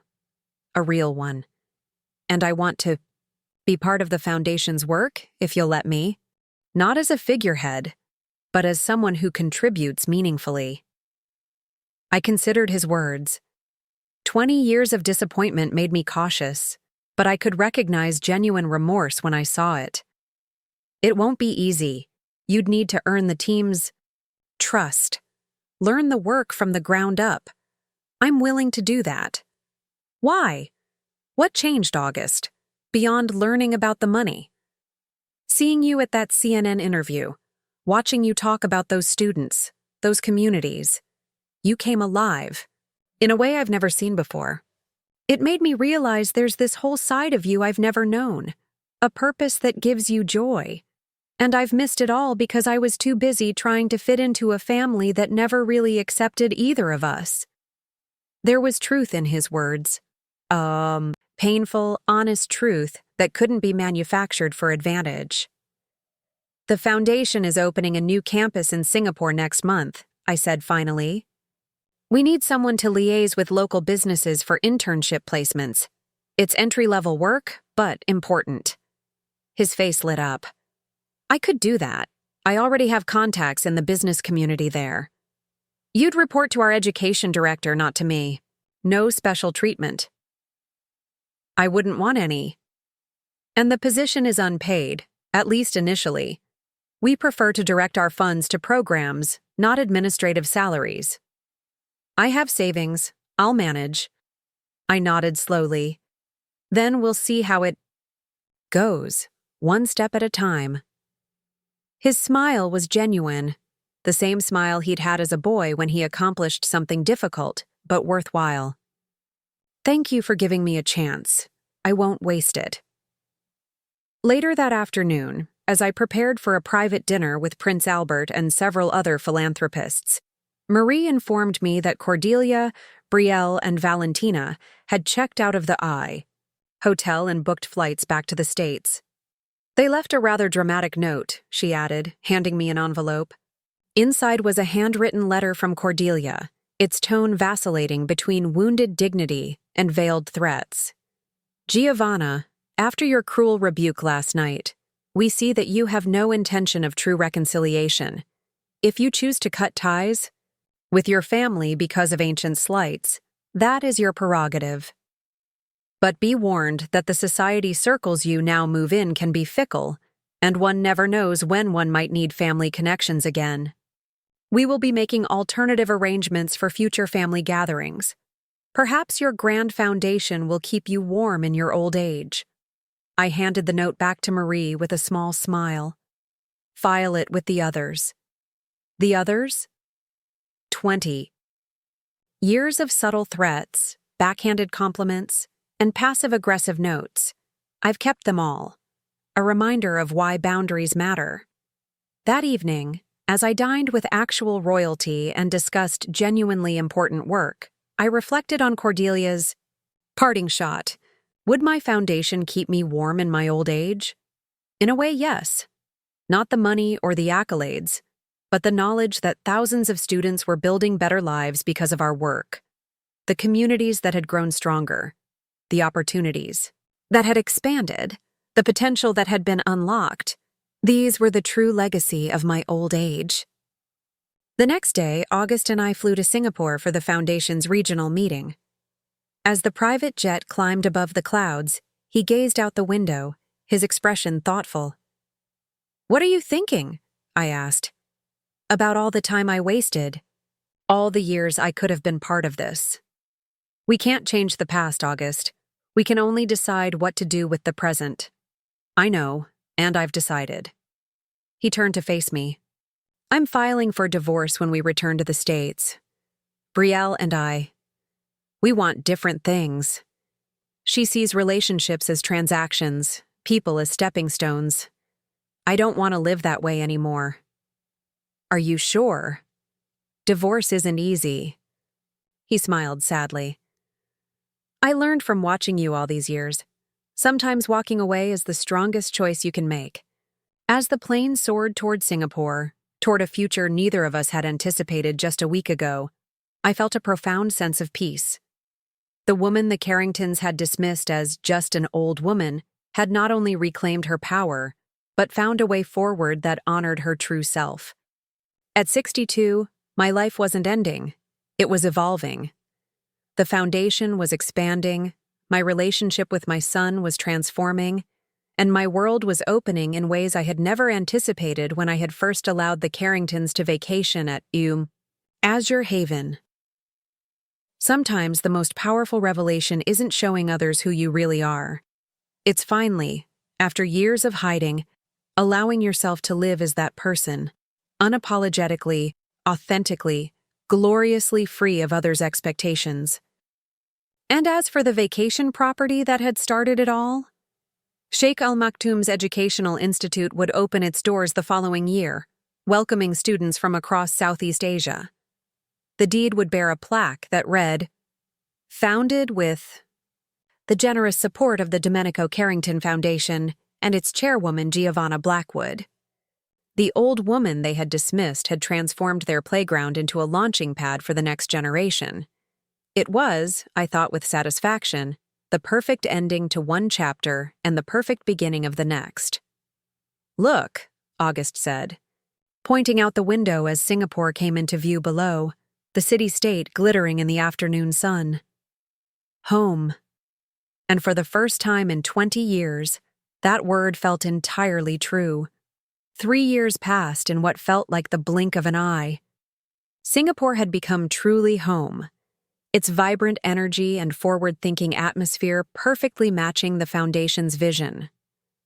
From my penthouse overlooking Marina Bay, I could see the glittering skyline that had witnessed my transformation, from a woman defined by others to someone entirely self-possessed.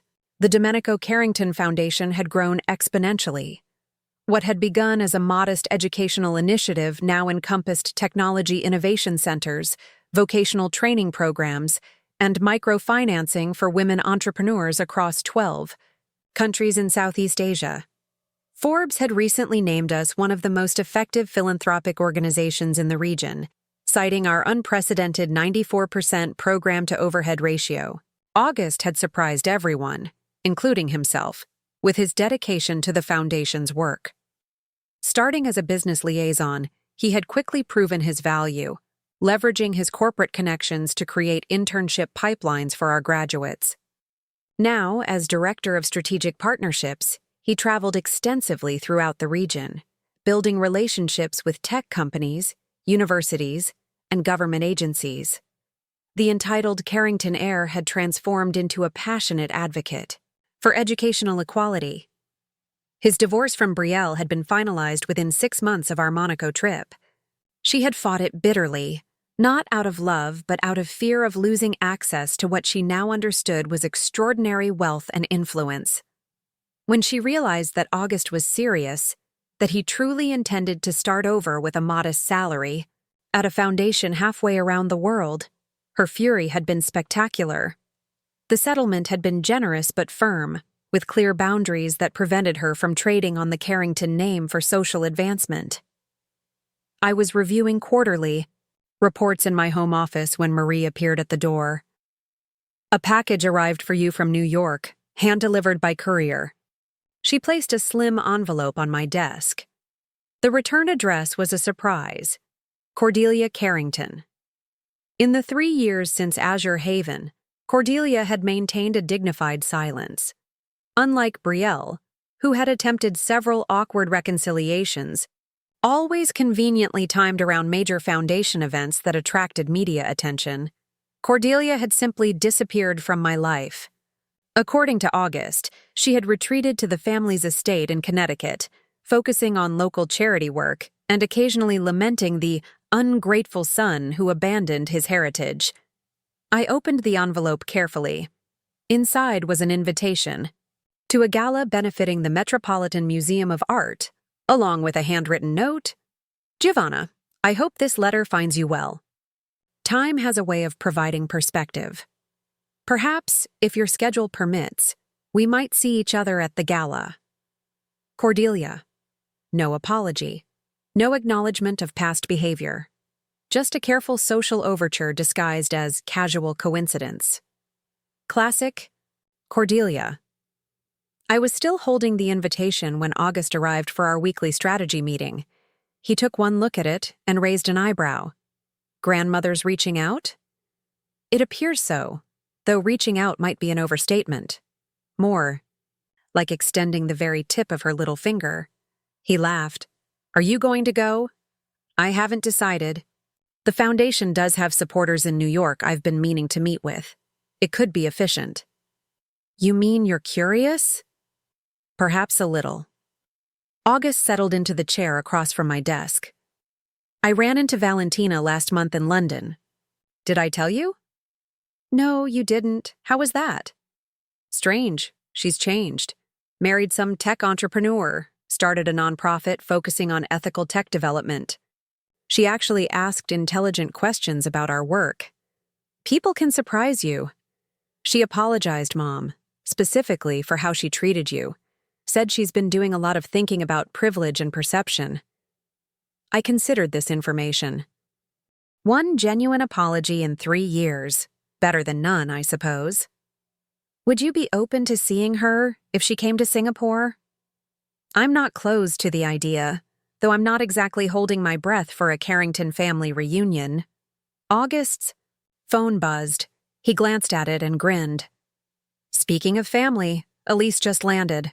Her flight got in early." Elise Ng was August's fiancée, a brilliant Singaporean architect he'd met through the Foundation's Sustainable Campus project. She was everything Brielle wasn't: warm, genuine, accomplished in her own right, and completely unimpressed by wealth or status. She valued August for who he was, not what he represented. "Go," I smiled. "We can finish our meeting tomorrow." After August left, I returned to the invitation. The Metropolitan Gala was a significant event in New York's social calendar. The foundation did have legitimate business connections there. And perhaps, after 3 years, I was curious about what Cordelia might say face to face. I messaged Marie. "Book the New York trip. 2 weeks, starting with the Met Gala." The decision made, I turned back to my reports, only to be interrupted by another message. This one from Sheikh Al Maktoum. The Azure Haven Institute of Hospitality was celebrating its 2nd anniversary, and the Sheikh was inviting me to the graduation ceremony for its first cohort of students. I smiled at the symmetry. The property that had once been the site of my greatest humiliation was now producing graduates who would transform the hospitality industry across Southeast Asia. Many of them came from backgrounds similar to mine, talented, ambitious individuals who had been overlooked or underestimated because of circumstances beyond their control. The calendar dates aligned perfectly. I could attend the graduation in the Maldives, then continue on to New York for the Met Gala. A journey from my past to my future, with all the complicated emotions that would entail. 2 weeks later, I stood on the familiar shores of Azure Haven, though it was Azure Haven no longer. The Sheikh had retained the property's natural beauty while transforming its purpose, adding sleek educational facilities and student housing around the original villa. What had once been an exclusive playground for the wealthy was now a vibrant campus humming with purpose. As I walked through the gardens where I had once quietly arranged flowers for ungrateful guests, I was greeted by students eager to share their projects and aspirations. Many were the first in their families to receive higher education. All were passionate about creating ethical, sustainable approaches to hospitality. "Mrs. Blackwood," a young woman approached, her smile bright. "I'm Lynn May, 2nd-year student, from Cambodia. Your foundation sponsored my scholarship." "It's wonderful to meet you, Lynn May. How are you finding the program?" "It's changed my life. In my village, women weren't expected to pursue careers. Now I'm developing an ecotourism model that could help my entire community." We walked together toward the main building, Lynn May enthusiastically describing her plans for a sustainable tourism initiative in rural Cambodia. Her intelligence and drive reminded me of myself at a younger age, the self that the Carringtons had never bothered to see. The graduation ceremony was deeply moving. 67 students from 12 countries, many from disadvantaged backgrounds, stood proudly in their caps and gowns.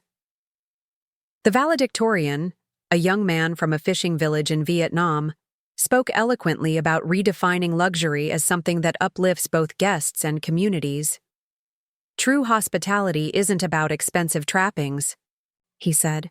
"It's about creating experiences that honor the dignity of all involved, guests and staff alike."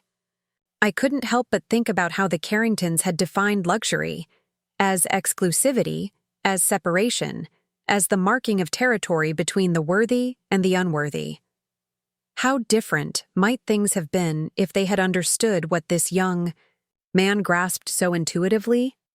After the ceremony, Sheikh Al Maktoum invited me to tour the latest campus developments.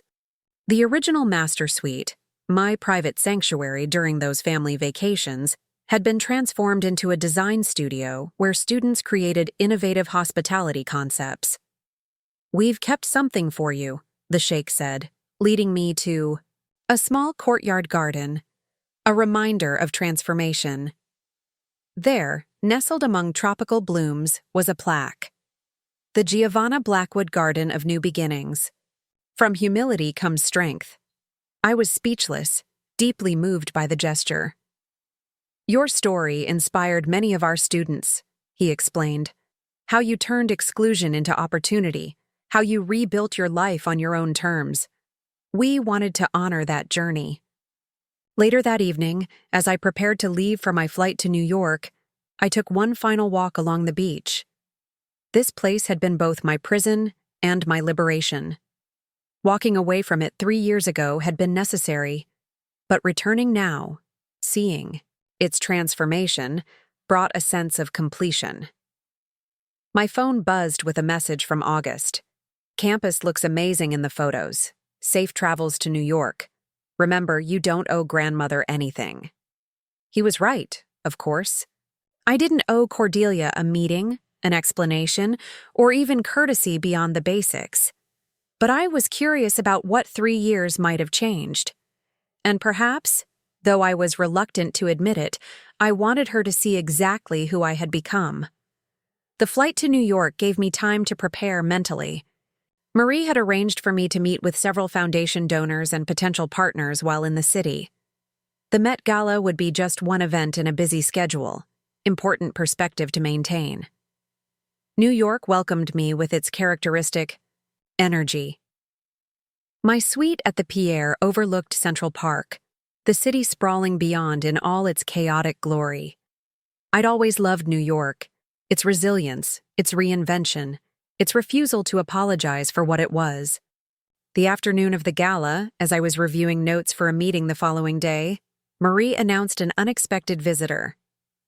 Ms. Valentina Carrington is here. She doesn't have an appointment, but she's quite insistent. Interesting. Send her in. The Valentina who entered my suite was markedly different from the woman I'd known at Azure Haven. Gone were the flashy designer clothes and contemptuous expression. This Valentina was dressed simply in a well-cut pantsuit, her formerly highlighted hair now its natural chestnut, her face less made up but somehow more alive. "Giovanna," she said, hesitating at the door. "Thank you for seeing me. I wasn't sure you would. August mentioned he saw you in London. Said you've started a non-profit?" She nodded, stepping further into the room. "Ethical Tech Initiative. We're working to ensure technology development includes diverse perspectives and addresses potential harm before it happens." She paused. "Your foundation's work was actually part of my inspiration." "Oh?" "Watching what you built. How you've centered voices that are usually excluded from decision-making. How you've created systems that lift entire communities. It made me rethink everything I thought I knew about impact."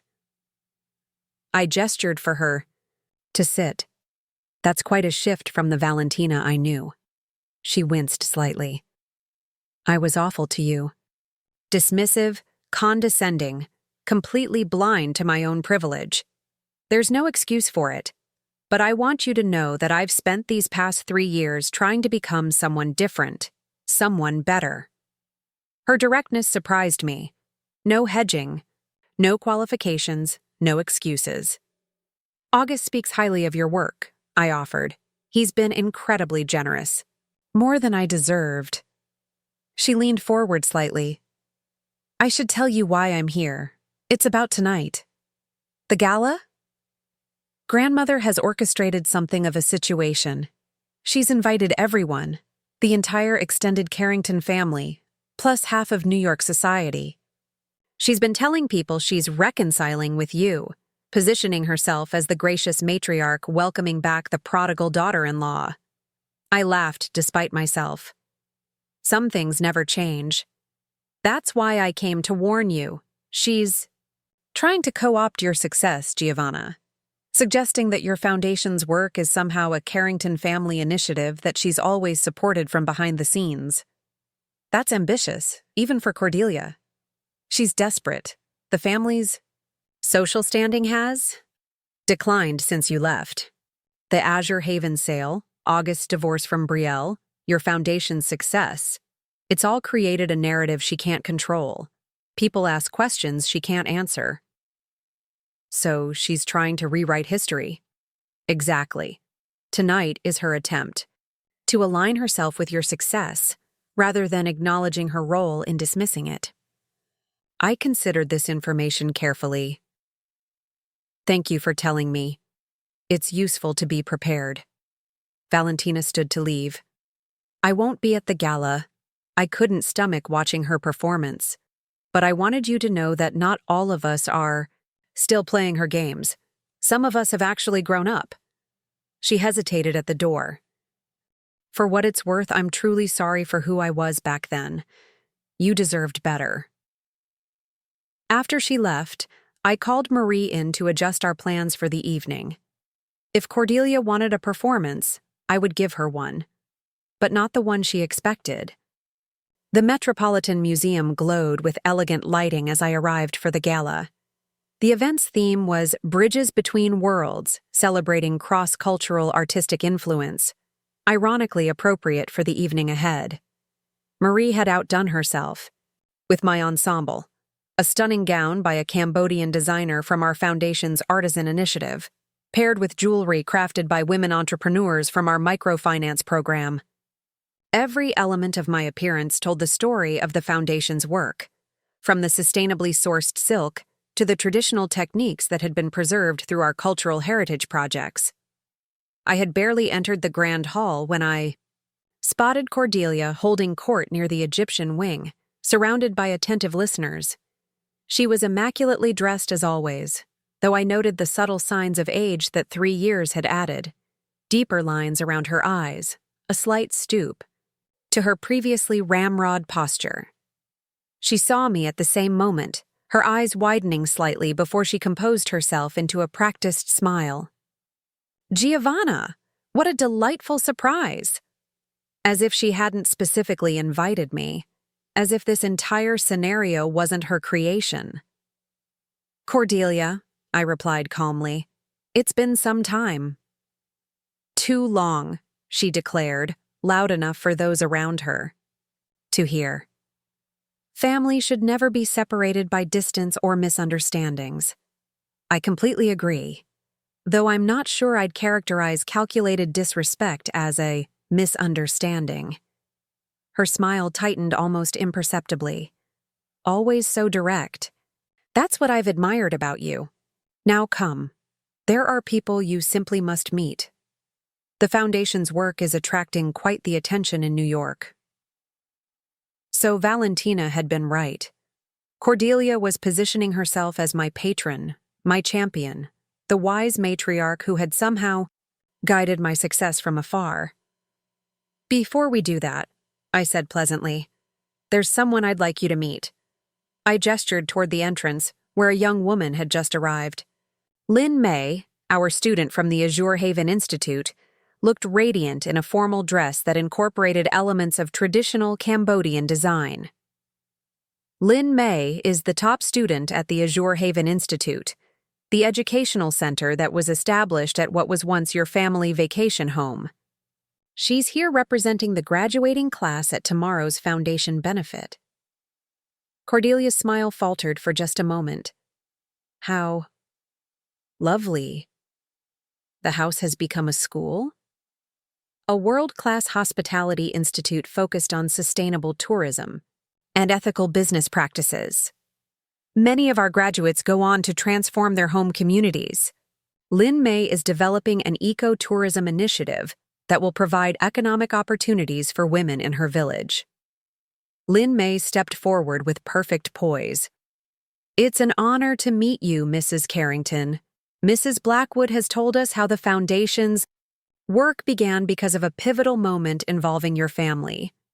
In a way, we all have you to thank for the inspiration. I suppressed a smile at Lynn May's masterful delivery. We had discussed this approach on the flight from the Maldives. Not to embarrass Cordelia, but to gently reclaim the narrative. To establish, without direct confrontation, that the Foundation's success had grown from the very soil of the Carringtons' rejection. Cordelia looked momentarily lost for words, a rare occurrence. Well, how meaningful. More guests were gathering around us now, drawn by Lynn May's striking presence and the unusual dynamics at play. A society columnist I recognized from the Times edged closer, clearly sensing a story. Lynn May is just one of 67 graduates this year, I continued smoothly. Many come from circumstances similar to my own, families without social connections, or inherited wealth, but with tremendous potential and drive. The Foundation believes talent can come from anywhere, though not everyone recognizes it immediately. The subtle emphasis was not lost on Cordelia, whose face had taken on a distinctly strained quality. Giovanna has always been so determined, she managed, trying to regain control of the conversation. Even when she was just starting out as Domenico's wife, we could see that spark in her. Really? The society columnist had moved fully into our circle now. I'd love to hear more about the early days of Mrs. Blackwood's philanthropy. The foundation's origin story has become something of a legend in non-profit circles. Oh, I wouldn't say I was particularly involved in the details, Cordelia hedged. Cordelia is being modest, I interjected. Her family's treatment of me was absolutely foundational to the creation of our work. Without their consistent messaging about my inadequacy and unworthiness, I might never have developed such passionate commitment to recognizing overlooked potential in others. The columnist's eyebrows shot up as she scribbled in her small notebook. That's not— I never— Cordelia sputtered. It's nothing to be embarrassed about, I assured her warmly. Sometimes our greatest contributions come from unexpected places. Your family's behavior crystallized everything I wanted to change about how we value human potential. Lin May nodded earnestly. We study Mrs. Blackwood's journey in our Ethics and Leadership course, how she transformed exclusion into inclusion, judgment into opportunity. It's the cornerstone of our philosophy at Azure Haven Institute. The columnist was practically vibrating with excitement now. Mrs. Carrington, would you say you intentionally pushed your daughter-in-law toward her philanthropic calling? Was there a conscious strategy behind what some might see as social exclusion? It was the perfect trap. Cordelia could either admit to years of deliberate cruelty or claim credit for intentionally driving me toward my success. Either way, the power dynamic she had tried to establish was thoroughly disrupted. We always knew Giovanna had potential, she managed weakly. Shall we find our table? I suggested gently. I believe the program is about to begin, and I wouldn't want to monopolize Mrs. Carrington's evening. She has so many important connections to maintain. As I guided Lin May away, leaving Cordelia to the columnist's eager follow-up questions, I felt a weight lifting that I hadn't even realized I was carrying. There would be no dramatic confrontation tonight, no public accusations or tearful scenes. Just this quiet reclamation of my narrative, this gentle but firm correction to Cordelia's attempted revisionist history. The gala proceeded with typical elegance, art, music, carefully curated conversations. Throughout the evening, I was approached by genuine foundation supporters and curious newcomers alike, all interested in our work. With Lin May eloquently representing our students and programs, the Foundation's mission took center stage rather than family drama. I spotted Cordelia only once more that evening, sitting somewhat stiffly at her table, her customary circle of admirers noticeably thinner. Our eyes met briefly across the room. I raised my champagne glass in a small salute, not gloating, not angry, simply acknowledging what we both now understood. The power dynamic had irreversibly shifted. The woman they had dismissed as just an old woman had not only reclaimed her dignity, but had transformed their rejection into a force for good that would outlast all of them. The next morning, the society pages featured a small but pointed article, Carrington Family Inspiration Leads to Global Foundation Success. The piece quoted Lin May extensively on how the foundation had created opportunities for students who might otherwise have been overlooked, and mentioned that the Azure Haven Institute now operated on the site of what had once been the Carrington family's vacation property. Cordelia was quoted only briefly, saying she had always recognized Giovanna's potential, a claim so thoroughly contradicted by 20 years of behavior that anyone who knew the history would recognize the revision for what it was. As I prepared for the foundation benefit that evening, a much more substantive event focused on our actual work rather than social positioning, my phone lit up with a message from August. Saw the article. Masterful. Grandmother must be seething. Congratulations on taking the high road while still setting the record straight. I smiled. The high road indeed. Not because I had forgiven or forgotten, but because I had transcended. The greatest revenge wasn't in confrontation or humiliation, but in living so completely on my own terms that those who had once dismissed me became irrelevant to my story. The old woman they had underestimated had not only proven her worth, but had created a legacy that would continue long after the Carrington family name had faded from social prominence.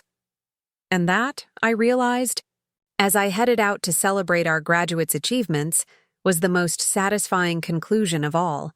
5 years after the Met Gala showdown with Cordelia, life had settled into a rhythm I could never have imagined during those painful days at Azure Haven. The foundation had expanded across 3 continents, with educational initiatives reaching over 50,000 students annually. What had begun as a personal mission of vindication had blossomed into a global movement for educational equity. The morning sunlight streamed through the windows of my Singapore apartment as I reviewed the final plans for our newest project, a state-of-the-art innovation campus in rural Vietnam. At 72, I remained actively involved in the foundation's strategic direction, though day-to-day operations had largely transitioned to our exceptional executive team. The Minister of Education confirmed for next month's groundbreaking, Marie said, setting down my morning coffee. Though now technically retired, she still insisted on managing my personal schedule. And August called. He and Elise are bringing the children later. I smiled at the thought of my grandchildren. Not grandchildren by blood, but by love. August and Elise had adopted twins from Cambodia 3 years ago, a boy and girl whose vibrant personalities had brought new energy into our lives. Mei Lin and Tenzin, now 8 years old, were frequent visitors to my apartment, filling it with laughter and curious questions about everything from architecture to marine biology. Also, Marie added, this arrived from New York. She handed me a thick cream envelope bearing the Carrington family crest. Inside was a formal invitation to Cordelia's 80th birthday celebration at the family estate in Connecticut, along with a handwritten note, Giovanna, I hope you might consider attending. There are conversations long overdue between us. Cordelia. I placed the invitation on my desk, unsurprised but thoughtful. Over the past 5 years, Cordelia had made several attempts at reconciliation, each more deliberate than the last. After the Met Gala, she had funded a modest scholarship at the Azure Haven Institute, a gesture that acknowledged, however obliquely, the value of my work. Last year, she had even attended a foundation fundraiser in Boston, sitting quietly in the back without attempting to center herself in the proceedings. Age and time had perhaps given her perspective. Or perhaps, as August suggested, she simply didn't want to be on the wrong side of history as her legacy took shape. My reflections were interrupted by a video call notification. Victoria Beaumont Ashford, Brielle's mother, who had become an unexpected ally and friend over the years. Giovanna, she greeted me, her elegant silver hair now fully white but her sharp intelligence unchanged. I assume you received Cordelia's invitation? This morning. You as well? Yes, though I suspect for different reasons. She wants you there for redemption. She wants me there as a witness to it. I laughed. Victoria's directness had always been refreshing. Will you go? I haven't decided. Brielle is pressuring me to attend. How is Brielle? I asked, genuinely curious. After her divorce from August, my former daughter-in-law had retreated from social media and, according to Victoria, undergone something of a personal transformation. Still finding her way. The divorce was a wake-up call. She's teaching elementary. School now, if you can believe it. Says it's the most fulfilling work she's ever done. That's unexpected. People can surprise you, sometimes even themselves. Victoria paused. Are you going to the birthday celebration? I glanced at the invitation again. I'm considering it. August thinks I should go, For closure, if nothing else. August always did have a generous heart, rather like his mother. After we ended the call, I walked to the window overlooking the city. Singapore had been good to me, its blend of tradition and innovation mirroring my own late-life reinvention. Here, I was known for my work, not for my family connections or past humiliations. Here, I had built a life entirely on my own terms. Did I need closure with Cordelia? With any of the Carringtons? Perhaps not. But there was something to be said for completing circles, for acknowledging growth, both theirs and my own.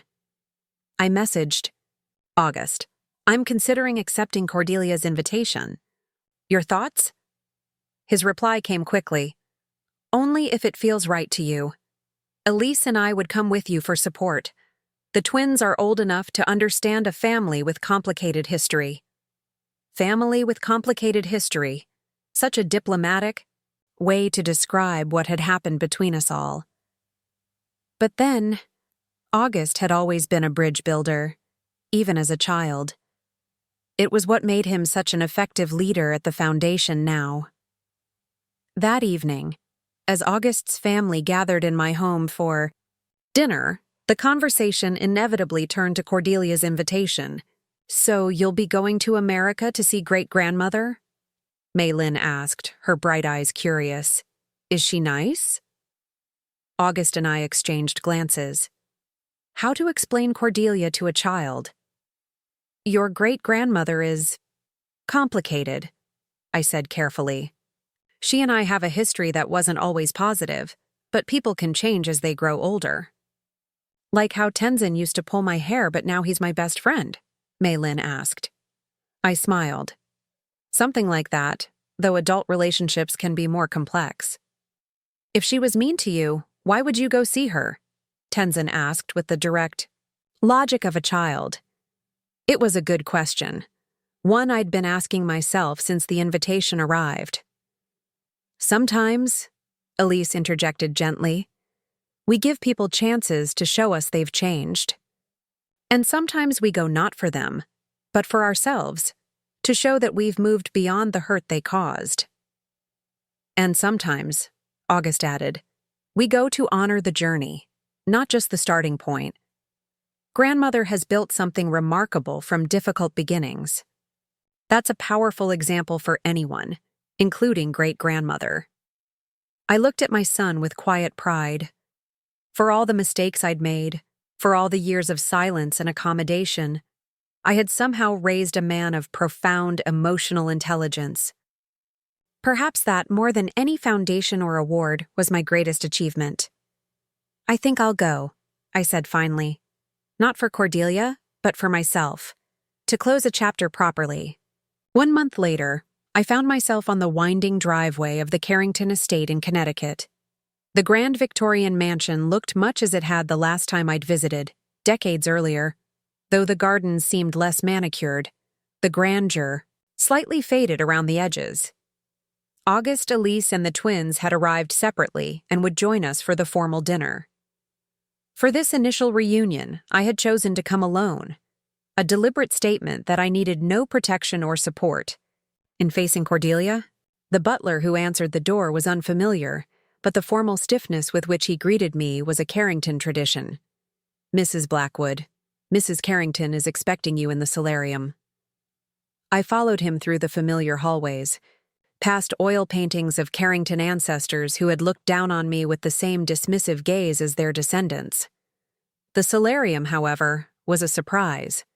Cordelia had always considered it too informal for receiving important guests. She sat in a wicker chair surrounded by greenery, looking smaller than I remembered, but still immaculately presented. Her hair was snow-white now, styled in the same perfect waves she'd worn for decades. When she saw me, something flickered across her face. Relief, perhaps, or resignation. Giovanna, you came. I did. Thank you for that. She gestured to the chair opposite her. Tea? Please. As she poured from a silver service, her hands trembled slightly. the only visible sign of her 80 years. Singapore agrees with you. You look well. Thank you. The work keeps me young. Yes, the foundation. It's quite remarkable what you've built. She handed me a delicate teacup. I follow the news about your initiatives.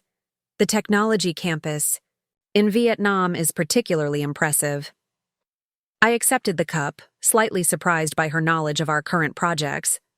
It's been a collaborative effort. You've always been too modest. August said the vision was entirely yours from the beginning. The mention of August hung between us, the grandson she rarely saw, the son who had chosen my path over the eye. Carrington legacy. I understand the twins are here, she continued. August sent photographs, but I've never met them in person. They're looking forward to meeting you. They have questions about the family history.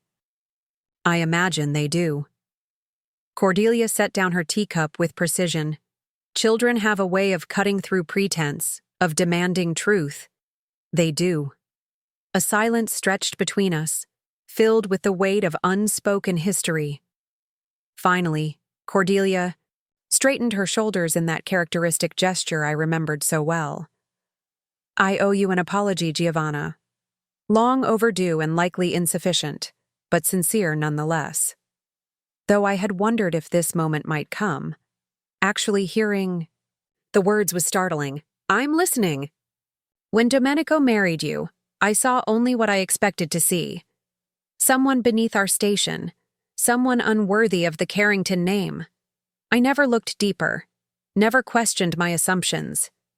Even after his death, when you showed such dedication to August, such loyalty to the family that had never truly welcomed you, I refused to see your worth. She paused, her gaze steady on mine. I was wrong. Completely, utterly wrong. The woman I dismissed as just an old woman has created a legacy that will outlast the Carrington name by generations. The inheritance we were so proud of pales beside what you've built from nothing. I sipped my tea, allowing her words to settle between us. Why tell me this now, Cordelia? After all these years? Because time grants perspective. Because at 80, one begins to consider how one will be remembered. She smiled faintly. And because your success has made it impossible to maintain the fiction that I was right about you. At least you're honest about that. I'm trying to be honest about many things, rather late in the game. She reached for a small box on the table beside her. I have something for you. Not a birthday gift for me, but perhaps a long overdue acknowledgement from me to you. She handed me the box. Inside lay a sapphire pendant on a platinum chain, a piece I recognized immediately as a Carrington family heirloom, one that had belonged to Domenico's grandmother. This should have gone to you when Domenico died, Cordelia said quietly. I kept it back, telling myself it belonged in the direct family line. Another way of saying you weren't truly one of us. I closed the box without taking out the necklace. I appreciate the gesture, Cordelia, but I don't need Carrington heirlooms to validate my place in the world. That time has passed. Of course, it has. You've created something far more valuable than any trinket my family could offer. She took the box back with a nod of understanding. Perhaps the twins might appreciate it someday, as part of their complicated family history. Before I could respond, the solarium door opened to admit Victoria, elegant as ever in a tailored pantsuit. Am I interrupting? She asked, though her confident stride suggested she didn't particularly care if she was. Not at all, Cordelia replied. Giovanna and I were just discussing family legacies. A timely topic. Victoria settled into a chair beside me. The Carrington legacy certainly looks different than anyone might have predicted 20 years ago. Indeed. Cordelia's tone was dry but not hostile.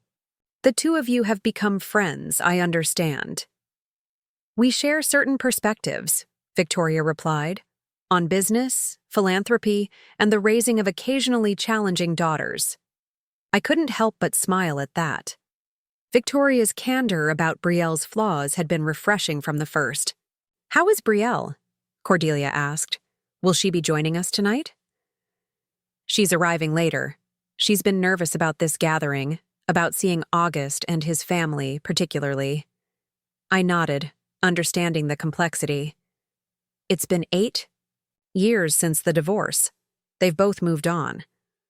"Perhaps in most ways," Victoria agreed. "But there's something about facing the road not taken that can be unsettling for anyone."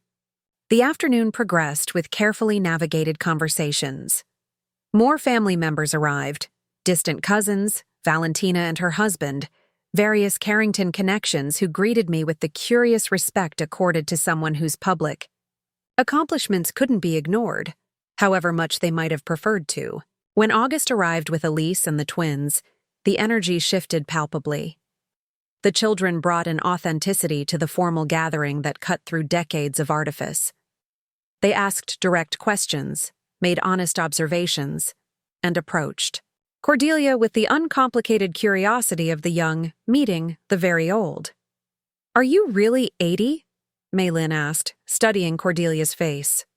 "That's really, really old." "It is," Cordelia agreed, a genuine smile softening her features. "And what do you think of becoming 80 someday?" "I think I'd like to be like Grandma Giovanna when I'm old," Maylin declared. "She builds schools and helps kids, and everyone listens when she talks." A murmur of surprised laughter rippled through the room, but Cordelia simply nodded. "That seems like an excellent plan. Your grandmother has built something remarkable." Later, as the formal dinner began in the grand dining room, I found myself seated between August and Cordelia, a deliberate placement that acknowledged both my foundation leadership and my complicated position in the family hierarchy. Conversation flowed around us, touching on safer topics of travel, politics, art, the standard Carrington dinner fare. It was while dessert was being served that Brielle finally arrived, slipping into the dining room with a murmured apology about delayed flights. She looked different than I remembered, her formerly highlighted hair now a natural brown, her designer clothes replaced by a simple dress, her face more settled into itself. Her eyes met mine briefly across the table, an uncertain smile flickering at the corners of her mouth. Then she glanced at August and Elise, nodding in greeting before taking her seat beside her mother. The evening progressed without incident. There were toasts to Cordelia's health, reminiscences about family history, carefully edited to avoid the more uncomfortable chapters, and conversations about the various family members' current projects. When the foundation's work came up, Cordelia surprised me by speaking knowledgeably about our recent initiatives. The early childhood literacy program in Thailand has shown particularly impressive results, she noted. 87% improvement in reading levels within the first year, wasn't it? 89, I corrected, unable to hide my surprise at her detailed knowledge. "I read the annual reports," she said simply. "All of them." As the formal dinner concluded and guests began moving to various parts of the house for after dinner, drinks and conversation, I found myself drawn to the library, the one room in the Carrington home that had always provided sanctuary. The floor-to-ceiling bookshelves, the scent of leather bindings and old paper, the comfortable chairs by the fireplace, all remained unchanged since Domenico had first brought me here as his fiancé. I was studying the new additions to the collection when the door opened behind me. Brielle stood in the doorway, looking uncharacteristically hesitant. "May I join you?" she asked. I nodded, curious about what my former daughter-in-law might have to say after 8 years of silence. She moved to stand beside me at the bookshelves, not looking at me directly. "My mother says you've been doing well. The foundation is thriving." "It is. And you?" "Victoria mentioned you're teaching now." "3rd grade." A small, genuine smile crossed her face. "It's chaotic and exhausting and completely rewarding in a way nothing else has ever been." "That's good to hear." Brielle ran her fingers along the spines of several books before speaking again. I owe you an apology, Giovanna. More than an apology. An acknowledgement of how terribly I behaved as your daughter-in-law. That was a long time ago. Not long enough to erase the shame I feel when I think about it. She finally turned to face me. Do you know what made me become a teacher? Working with your foundation's literacy volunteers after the divorce. I needed something to fill my time, and it was the one thing I knew would irritate my mother-in-law. I laughed despite myself. And yet, here you are, still teaching. Because it changed me. Working with those children, seeing their potential, realizing how many of them were being overlooked or underestimated. It was like looking in a mirror at everything I had done to you, all the ways I had dismissed someone's value based on superficial judgments. The irony wasn't lost on me. So, my foundation inadvertently gave you a second act, a better act, a chance to be someone I could actually respect. She hesitated. August looks happy. The twins are wonderful. They are. Elise is an exceptional mother. I'm glad. Truly. She smiled sadly. It took me years to understand what August saw in you. Your resilience, your integrity, your refusal to be defined by others' limitations. By the time I figured it out, I had already lost everything that mattered. We stood in silence for a moment, the weight of the past between us, but somehow less oppressive than it had once been. My students have a saying, Brielle said finally. You can't change your story, but you can change how it ends. I'm trying to give mine a better ending than it started with. That seems like a worthy goal for anyone. As we rejoined the others for the birthday celebration's conclusion, I found myself reflecting on the journey that had brought us all to this moment. The Carringtons had dismissed me as just an old woman, unworthy of their respect or inclusion. That dismissal had sparked a chain of events that transformed not just my life, but the lives of thousands of students across multiple continents. The old woman they had rejected had built something far greater than they could have imagined. Not out of spite or revenge, but out of the simple determination to recognize value where others saw none. And in doing so, I had found not just vindication but purpose, not just wealth, but meaning. As Cordelia cut her birthday cake, surrounded by the complicated family she had shaped through both her strengths and her failures, our eyes met briefly across the room. In that moment, I saw something I had never expected to see from Cordelia Carrington: respect. Not the grudging acknowledgement of wealth or influence, but genuine respect for the journey itself. It wasn't forgiveness, exactly. Some wounds run too deep for simple healing, but it was recognition of growth, of change, of the complicated paths that shape us into the people we ultimately become. And for the woman who had once been dismissed as just an old woman, that recognition felt like the perfect conclusion to a story that had begun with rejection, but would end with a legacy of inclusion, opportunity, and the simple, powerful truth that worth comes not from status or inheritance, but from what we build with our own hands. Up next, you've got 2 more standout stories right on your screen. If this one hit the mark, you won't want to pass these up. Just click and check them. Out!